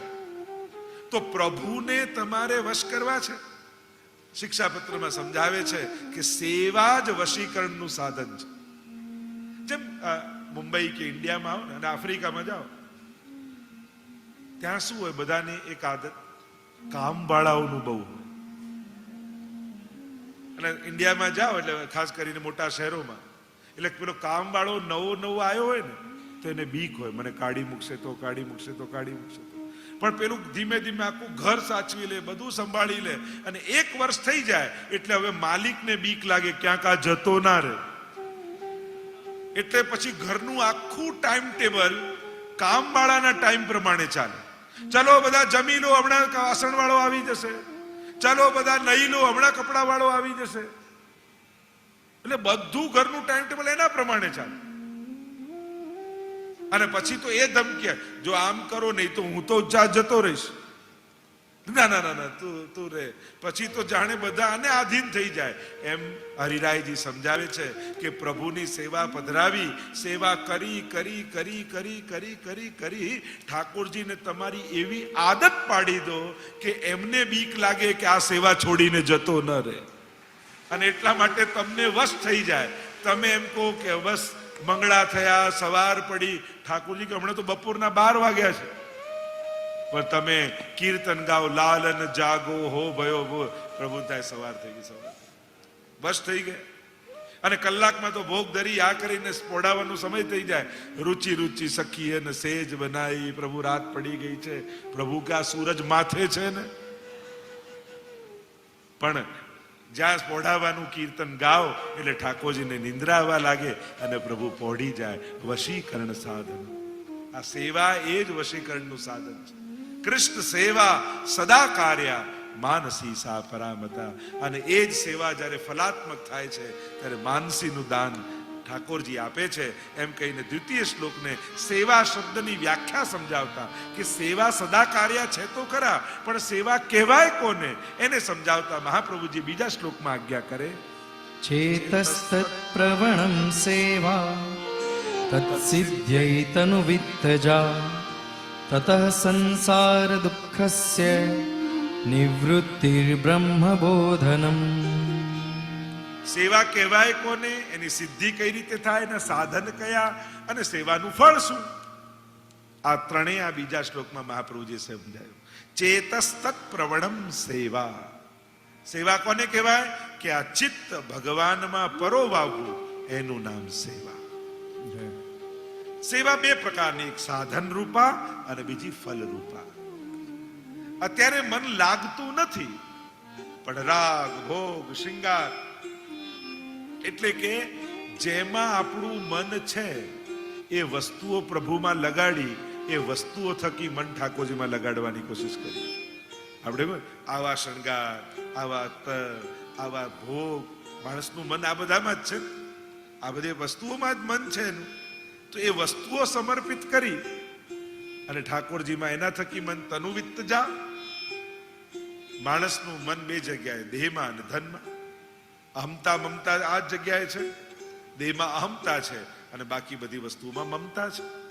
અને તનુવિત્ત જા ભગવાનમાં લગાડો એટલે વસ્તુ કે શરીર નથી લગાડતા, તમારી અહમતા મમતા ભગવાનમાં લગાડો. ચેતસ્તત પ્રવણમ, ચિત્ત પ્રભુમાં પરોવા. જેમ આંખો ગમે તેટલી સારી હોય પણ સોયમાં દોરો પરોવો હોય તો ચિત્ત એકાગ્ર ન હોય ને તો દોરો ન પરોવાય. આંખ ગમે તેટલી સારી હોય પણ એકાગ્રતા થાય તો જ પરોવાય. બસ આમ જ પ્રભુમાં મન પરોવાવું એનું નામ જ સેવા છે. અને એટલે માટે વાર્તા સાહિત્યમાં પણ ઘણી પેલા નથી આવતી કે સસરા ને વહુની વાત કે સસરાજી શૃંગાર કરતા હતા ઠાકોરજીના શૃંગાર કરતા કરતા મનમાં વિચાર આવ્યો કે આ ચપ્પલ સીવવા માટે જોડા સીવવા માટે મોચીને ક્યારના આપ્યા છે, હજી નથી આપી ગયો.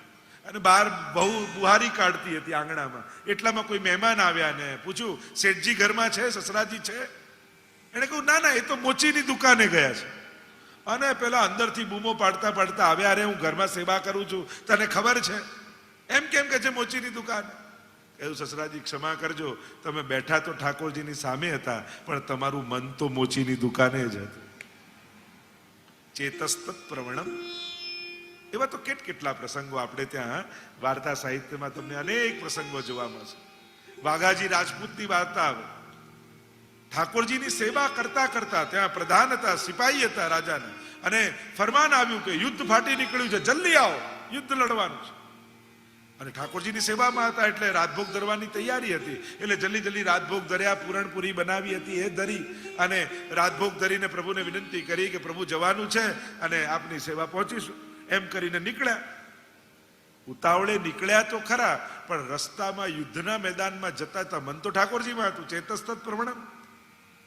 અને ઠાકોરજીએ ત્યાં જતાવ્યું કે તે ઉતાવળે પૂરણપુરી ધરી તો ખરી પણ ઘી પધરાવવાનું તો ભૂલી જ ગયો. આ તો રૂખી છે ને ગળામાં ખૂંચે છે. પાછો વાળ્યો ઘોડો અને ભગાવતા ઉતાવળે કારણ પાછું જવાનું છે અને ઠાકોરજીને શ્રમ પડી રહ્યો છે એટલે ઉતાવળે આવ્યા, સીધી અપરસ કરી અંદર આવ્યા અને અંદર ગયા ને ઘી પધરાવી દીધું. ઉતાવળે આવ્યા તો ખરા પણ પગમાંથી જોડા કાઢવાનું ભૂલી ગયા. અને કેટલાક વૈષ્ણવને પ્રસાદ લેવડા બોલાવ્યા હતા કે આજે અમારે ત્યાં પ્રસાદ લેવો. અને જે વૈષ્ણવ ગામના બેઠા હતા એમને એનો ભાવ ન દેખાયો પણ જોડા દેખાયા, ચપ્પલ દેખાય. અરે આવો અધર્મી, આને ત્યાં ક્યાંથી પ્રસાદ લઈએ? આટલું નથી સાચવતો, ઠાકોરજીના મંદિરમાં જોડા પહેરીને જતો રહે છે, આના ઘરે પ્રસાદ નહીં લઈ. ભૂખ્યા રહ્યા, ભૂખ્યા વૈષ્ણવ ગયા. એમને થયું મારા ઘરેથી વૈષ્ણવ ભૂખ્યો ગયો તો મારાથી પણ પ્રસાદ કેમ લેવાય? ગુસાઈજીને ખબર પડી, વૈષ્ણવને બોલાવ્યા, સંક્ષિપ્તમાં કહ્યું કે અરે તમને એનો ભાવ ન દેખાયો કે પ્રભુના સુખાર્થ દેહનું ભાન ન રહે? જાઓ, મારી આજ્ઞા છે, હમણાં એના ઘરે જઈને પ્રસાદ લઈ આવો. ચેતસ્તત પ્રવણમ સેવા તત્સિદ્ધે તનુ વિત્તજા. અને તનુજા વિત્તજા દ્વારા આપણે ઠાકોરજીની સેવા સિદ્ધ કરીએ છીએ અને માનસી સુધી પહોંચીએ છીએ. તો ચેતસ્તત પ્રવણમ, ચિત્ત પ્રભુમાં પરોવાવું. અને મોટા ભાગનો પ્રશ્ન એ જ હોય છે ને, અમારું મન ભટકે છે. મોટા ભાગે લોકોને એ જ પ્રશ્ન હોય છે, આ ચિત્ત ભટકે છે. પણ જે સમયે પ્રભુમાં પરવાઈ, જે દિવસે મનમાં એમ ભાન થશે કે આ મન પણ ઠાકોરજીનું જ છે. લોકો એમ કે મન ભટકે તો શું મન તમારું શરીર છોડીને બધે આંટા મારવા જાય છે? મન બધે જાય છે કે મનમાં બધું આવે છે? એક વસ્તુ યાદ રાખો, મનને પકડવાની કોશિશ ન કરો. એ કોઈ વસ્તુ નથી કે પકડાઈ જાય, સ્થિર થઈ જાય. મનને સાત્વિક બનાવવાની કોશિશ કરો. મન જેટલું સાત્વિક થશે ને એટલું સ્થિર રહેશે. તો ચેતસ્તત પ્રવણમ સેવા તત્સિદ્ધે તનુ વિત્તજા. તનુજા વિત્તજા દ્વારા. અને વાર્તા સાહિત્યમાં કેટલા આપણે ત્યાં પ્રસંગો છે તનુ વિત્તજાની સેવા જેમણે કરી. અનેક વાર્તા સાહિત્ય અત્યારે પ્રસંગોમાં નથી જતો. અને એનાથી શું થશે સેવાથી? તતઃ સંસાર દુઃખસ્ય નિવૃત્તિ બ્રહ્મબોધનમ. ભગવત સેવાનું ફળ શું મળશે? તતઃ સંસાર દુઃખસ્ય નિવૃત્તિ. સંસારના સમસ્ત દુઃખોની સમાપ્તિ થઈ જશે. કઈ રીતે થશે? કેમ થશે? કારણ કે પ્રભુમાં મન લગાવી દીધું. જાકો મન લાગ્યો ગોપાલ સો તાહી ઓર કેસે ભાવે. પ્રભુમાં મન લગાડ્યું એનો અર્થ શું થયો? હવે ભગવાનથી સુખ ન માંગો, ભગવાનને જ સુખ માનો. હવે માંગવાની વૃત્તિ ગઈ અને માનવાની વૃત્તિ આવી. પ્રભુ જ મારા જીવનનું પરમ સુખ છે. અને જેણે ભગવાનને જ સુખ માની લીધું એને ભગવાન પાસે સુખ માંગવાની જરૂર નથી પડતી. અને વાર્તા સાહિત્યમાં તમે પ્રમાણ જુઓ ને, કેટલા કુંભનદાસનું તમે પ્રસંગ જુઓ, પેલા સોનાની આરસી લઈને માનસિંહ રાજા આવ્યા, આ રાખી લો. કુંભનદાસ કહે, જેના થકી મારું મન શ્રીનાથજીમાંથી જાય એવી કોઈ વસ્તુ મારે ન જોઈએ, કારણ કે મન ઠાકોરજીમાં છે અને છોડીને આમાં જશે. એવા તો અનેક પ્રસંગો વાર્તા સાહિત્ય. નારાયણદાસજીની વાર્તામાં આવે, સૂતા ને ઉઠતા તો બધા રત્નો નીકળતા અને ગોબર લીપાવી દેતા કે જો મન ઠાકોરજીને છોડીને જો આમાં ગયું ને તો પાછો જન્મારો લેવો પડશે. ચેતસ્તત પ્રવણમ સેવા તત સિદ્ધે તનુ વિત્તજા તત સંસાર દુઃખસ્ય નિવૃત્તિ. સંસારના દુઃખોનો હરતા ભગવાન છે. એટલે આપણે ત્યાં કહ્યું ને, સુખાવસાને ઇદમેવ સારમ દુઃખાવસાને ઇદમેવ જ્ઞેયમ દેહાવસાને ઇદમેવ જાપ્યમ ગોવિંદ દામોદર માધવેતિ. તથા સંસાર દુઃખસ્ય નિવૃત્તિ. તમે 84 વૈષ્ણવની વાર્તાઓ વાંચો, સંસારના દુઃખોની નિવૃત્તિ એમને થઈ. તો શું દુઃખો ના આવ્યા? આવ્યા તો ખર્યા, પણ દુઃખ લાગ્યા નહીં. ઘણા કહેવાતા દુઃખો જેને આપણે દુઃખો માનીએ છીએ, એ બધા દુઃખો જીવન છે તો બધું આવવાનું, બધું રહેવાનું. તમારા માટે કુદરતના નિયમો બદલાઈ નથી જતા. હા, તમારો દ્રષ્ટિકોણ જરૂર બદલાઈ જાય છે. સંસારના દુઃખોની નિવૃત્તિ. કારણ જેના ઘરમાં ભગવાન બિરાજશે, ઠાકોરજી બિરાજશે, જેના ચિત્તમાં પ્રભુની સેવાનો ભાવ હશે, એ સદાય ભાવથી સમૃદ્ધ રહેશે. અને એટલા માટે એને લૌકિક કોઈ પણ વસ્તુ પ્રસન્નતા નહીં આપી શકે. તથા સંસાર દુઃખસ્ય નિવૃત્તિ બ્રહ્મબોધનમ. અને બ્રહ્મનું જ્ઞાન થઈ જશે. સોહી જાનત જેહુ જનાઈ. તુલસીદાસજી તો કહ્યું, ભગવાનને કોણ જાણી શકે? જેને ભગવાન જણાવવા માંગે. અને એમ પણ 1-2 દિવસ તમે દૂરથી કોઈને જોયા હોય તો અને એનાથી પરિચય ના થાય, એને જાણવા માટે એની જોડે રહેવું પડે. ઘણીવાર કોઈની નક્કી થાય સગાઈને તો એમ કહે કે હમણાં સગાઈ નથી કરી, થોડી વાર થોડા સાથે રહે, અરે ફરે વાત કરે અને એકબીજાને ઓળખી લે પછી નક્કી કરી. સાથે રહે તો પ્રબોધ થાય. એમ જેના ઘરે ઠાકોરજી રહેવા આવ્યા છે, જે પ્રભુની સાથે રહે છે, એ જ પ્રભુના સ્વરૂપને જાણી શકે છે. નિવૃત્તિ બ્રહ્મબોધન. પ્રભુનું જ્ઞાન એને થઈ જાય છે. અને જેણે ભગવાનને જાણ્યા ને એ સર્વજ્ઞ બની જાય છે, એને સમસ્ત પદાર્થોનું જ્ઞાન થઈ જાય છે. તો આમ મહાપ્રભુજીએ સમજાવ્યું, સેવા આવું દુર્લભ તત્વ છે કે જેની સિદ્ધિ તનુ વિત્તજાથી થાય છે. આ દેહ, આ ધન, આ મન પ્રભુમાં જ્યારે લાગે ત્યારે આ જીવનની સિદ્ધિ. એમ કહીને મહાપ્રભુજી આગળ વાત કરતા, આગળ આજ્ઞા કરે 3ય શ્લોકમાં. પરમ બ્રહ્મ તુ કૃષ્ણો હિ સચ્ચિદાનંદકમ બૃહદ દ્વિરૂપમ તદ્વિસર્વમ સ્યાદ એકમ તસ્માદ વિલક્ષણમ. હવે વેદાંતની વાતો આગળ આવશે. શુદ્ધાદ્વૈત બ્રહ્મવાદનો સિદ્ધાંત મહાપ્રભુજી આ સિદ્ધાંત મુક્તાવલીમાં સમજાવે છે. પહેલા સેવાનો સિદ્ધાંત સમજાવી દીધો કે કૃષ્ણ સેવા સદા કાર્યા અને તત્સિદ્ધે તનુ વિત્તજા તત સંસાર દુઃખસ્થ નિવૃત્તિ બ્રહ્મબોધનમ. એ આખી સેવાની. હવે શુદ્ધાદ્વૈત બ્રહ્મવાદ જે અણુભાષ્યમાં વાતો કરી મહાપ્રભુજીએ, એ વાત સંક્ષિપ્તમાં સિદ્ધાંત મુક્તાવલીમાં મહાપ્રભુ સમજાવશે. બ્રહ્મનું સ્વરૂપ, જીવનું સ્વરૂપ અને જગતનું સ્વરૂપ. અને એ અદ્વૈતવાદના સિદ્ધાંતને મહાપ્રભુજી સમજાવતા આગળ કરે, પરબ્રહ્મ તુ કૃષ્ણો હિ સચ્ચિદાનંદકમ બૃહદ. પરબ્રહ્મ કૃષ્ણ છે. ભાગવતજીમાં જેમ કહ્યું ને, એ તે ચાંકુલા પુંસ કૃષ્ણસ્તુ ભગવાન સ્વયં યસ્માત ક્ષરમતીતો અહમ અક્ષરાદપિ ચોત્તમ તોસ્મી લોકે વેદે ચ પ્રથિત પુરુષોત્તમ. જે ગીતાજીમાં વાત કરી, ક્ષર, અક્ષર અને પુરુષોત્તમ, આ ત્રણેય બ્રહ્મના સ્વરૂપની વાત કરી છે. અને એટલા માટે કહું, ભગવાન પરબ્રહ્મ તો કૃષ્ણો હિ સચ્ચિદાનંદકમ બૃહદ. પ્રભુ સદાનંદ રૂપ છે, સતચિત અને આનંદ રૂપ. બૃહદ એટલે અક્ષર બ્રહ્મ છે. અને દ્વિરૂપમ તદ્વિદ્ધિ સર્વમ તસ્યાદ એકમ તસ્માદ વિલક્ષણમ. અને આ 2 રૂપ વાળા છે. પ્રભુ જગત રૂપે પણ અને પ્રભુ રૂપે પણ આમ બંને સ્વરૂપે પ્રગટ થયા છે.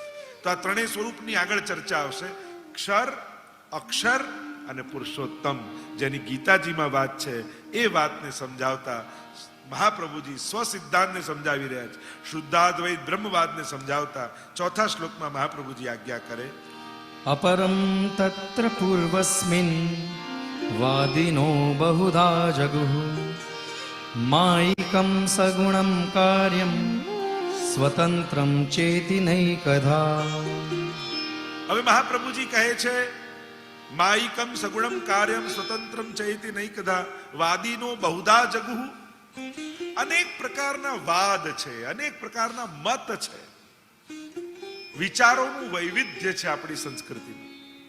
અને એટલા માટે મહાપ્રભુજી કહે કે જગત માટે ને બ્રહ્મ માટેના અનેક વાદો, અનેક વિચારો આપણા ધર્મશાસ્ત્રોમાં ઉપલબ્ધ છે, સમાજમાં ઉપલબ્ધ છે. કોઈ જગતને જેમ માયિકમ સગુણમ, માયાવાદના લોકો જગતને માયાથી બનેલું અસત્ય માને છે, જગત મિથ્યા માને છે. સાંખ્યના મતવાળા ગુણોનું કાર્ય માને છે કે આ જુદા જુદા ગુણોના સંઘાતથી આ જગતનું નિર્માણ થાય છે. નૈયાયિકો તેને ઈશ્વરનું કાર્ય માને છે કે આ તો ભગવાન દ્વારા સર્જિત છે, ભગવાનનું કાર્ય છે. કાર્ય ને કારણ આ બંનેનું જે નૈયાયિકોનો મત છે. અને એ જ રીતે મીમાંસકો આને અનાદિ અને શાશ્વત માને છે કે આ તો બધું હતું, કોણે બનાવ્યું એ બધું ચર્ચા નૈયાયિકો નથી કરતા, મીમાંસકો નથી કરતા. આ તો બધું છે જ અનાદિકાળ. એ રીતે મીમાંસકોનો મત છે. આમ જુદા જુદા જે મત શાસ્ત્રોમાં બતાવ્યા છે એની ચર્ચા કરતા તો કહ્યું આ જગત વિશે આવા વિવિધ મતો ઉપલબ્ધ છે એમ કહેતા મહાપ્રભુજી 5મા શ્લોકમાં આજ્ઞા કરે.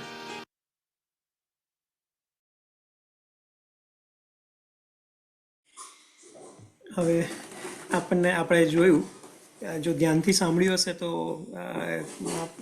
જે શ્રીએ બહુ સુંદર કીધું, અહમતા, મમતા અને એકાગ્રતા. તો એના ઉપર એનીવે સિદ્ધાંત મુક્તાવલીનું જે ટોટલ 21 શ્લોકો છે, આપણે 4 શ્લોકો જોયા. 5મા શ્લોકથી આગળ આપણે નેક્સ્ટ સત્સંગમાં એને વાણીશું. ઓલરેડી સમયને ધ્યાનમાં રાખતા હું વિનંતી કરીશ આગળ સત્સંગને પૂર્ણાહુતિ તરફ લઈ જવા દ્વિજાને કે આપણને યમુનાજીની આરતીનું પાન કરાવે અને પછી ફરી એક વખત પંથ આશ્રયનું પદ લે.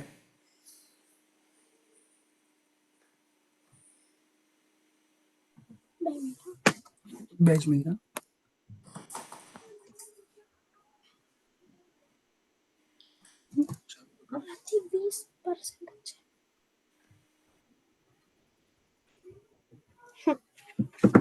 યમુનાજીની આરતી. જય જય શ્રી યમુના માં, જય જય શ્રી યમુના. જોતા જન્મ સુધાર્યો, જોતા જન્મ સુધાર્યો. ધન્ય ધન્ય શ્રી યમુના માં, જય જય શ્રી યમુના. શ્યામલડી સુરત માં, મૂરત માધુરી માં, મૂરત માધુરી. પ્રેમ સહિત પટરાણી પરાક્રમે પૂરા માં, જય જય શ્રી યમુના. ઘેવર વન ચાલ્યામાં ગંભીરે ઘેર્યામાં, ગંભીરે ઘેર્યા. ચૂંદડીએ ચટકાર્યામાં, ચૂંદડીએ ચટકાર્યામાં. પહેર્યા ની લહેર્યા માં, જય જય શ્રી યમુના. ભુજ કંકર રૂડામાં ગુજરિયા ચૂડી માં, ગુજરિયા ચૂડી. બાજુ બંધને બિરખા પછી રત્ન જડી માં, જય જય શ્રી યમુના. ઝાંઝરને ઝમકે માં, વિછિયાને ઠમકે માં, વિછિયાને ઠમકે. પૂરને નાદેમાં, પૂરને નાદેમાં. ગુગરીને ગમકે માં, જય જય શ્રી યમુના. 16 શૃંગાર સજ્યામાં, નકવે સરમોતી માં, નકવે સરમોતી. આભરણમાં ઉભો છો દર્પણ જોતા માં જય જય શ્રી યમુના તત અંતર રૂડામાં શોભિત ચલ ભરિયા માં શીતલ જલ ભરિયા મન વાંછિત મુરલીધર સુંદર વર વરિયા માં જય જય શ્રી યમુના લાલ કમળ લપટ્યામાં જોવાની જ્ઞાતા કહે માધવ પરિક્રમા વ્રજની કરવાની જ્ઞાતા માં જય જય શ્રી યમુના જય જય શ્રી યમુના માં જય જય શ્રી યમુના ચોથા જન્મ સુધાર્યો ધન્ય ધન્ય શ્રી યમુના માં જય જય શ્રી યમુના જય શ્રી કૃષ્ણ. જય શ્રી કૃષ્ણ.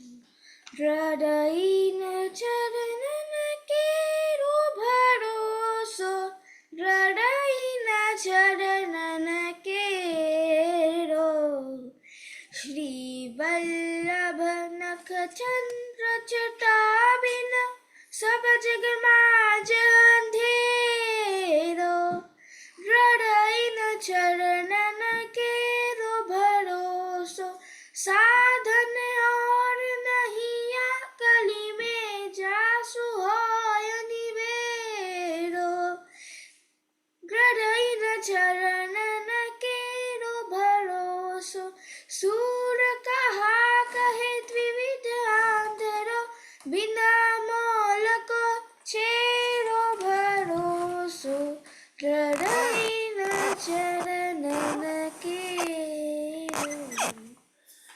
ખૂબ સુંદર. અને આ સાથે આપણે આજના સત્સંગને પૂર્ણાહુતિ તરફ લઈ જઈએ. ફરી એક વખત મળીશું 2 અઠવાડિયામાં, અરાઉન્ડ 28 કે 26 મે. તો ત્યાં સુધી સર્વે વૈષ્ણવોને ફરી એક વખત ભગવત સ્મરણ અને જય શ્રી કૃષ્ણ. અને ઓબ્વિયસલી જેમ આપણે એનાઉન્સ કર્યું છે એમ 24 અને 25 જુલાઈએ આપણા જે શ્રી આપણી વચ્ચે હશે અહીંયા, તો પ્લીઝ 24 અને 25 જુલાઈએ 2 દિવસ ઇફ નોટ બંને એટલીસ્ટ 24 જુલાઈ ફ્રી રાખજો, 25 જુલાઈ ફ્રી રાખજો, કે જ્યારે આપણે અહીંયા હિંડોળાનો મહોત્સવ ઉજવવાનો પ્લાન કરી રહ્યા છીએ. તો એ સાથે ફરી એક વખત સર્વેને ભગવત સ્મરણ. જય શ્રી કૃષ્ણ.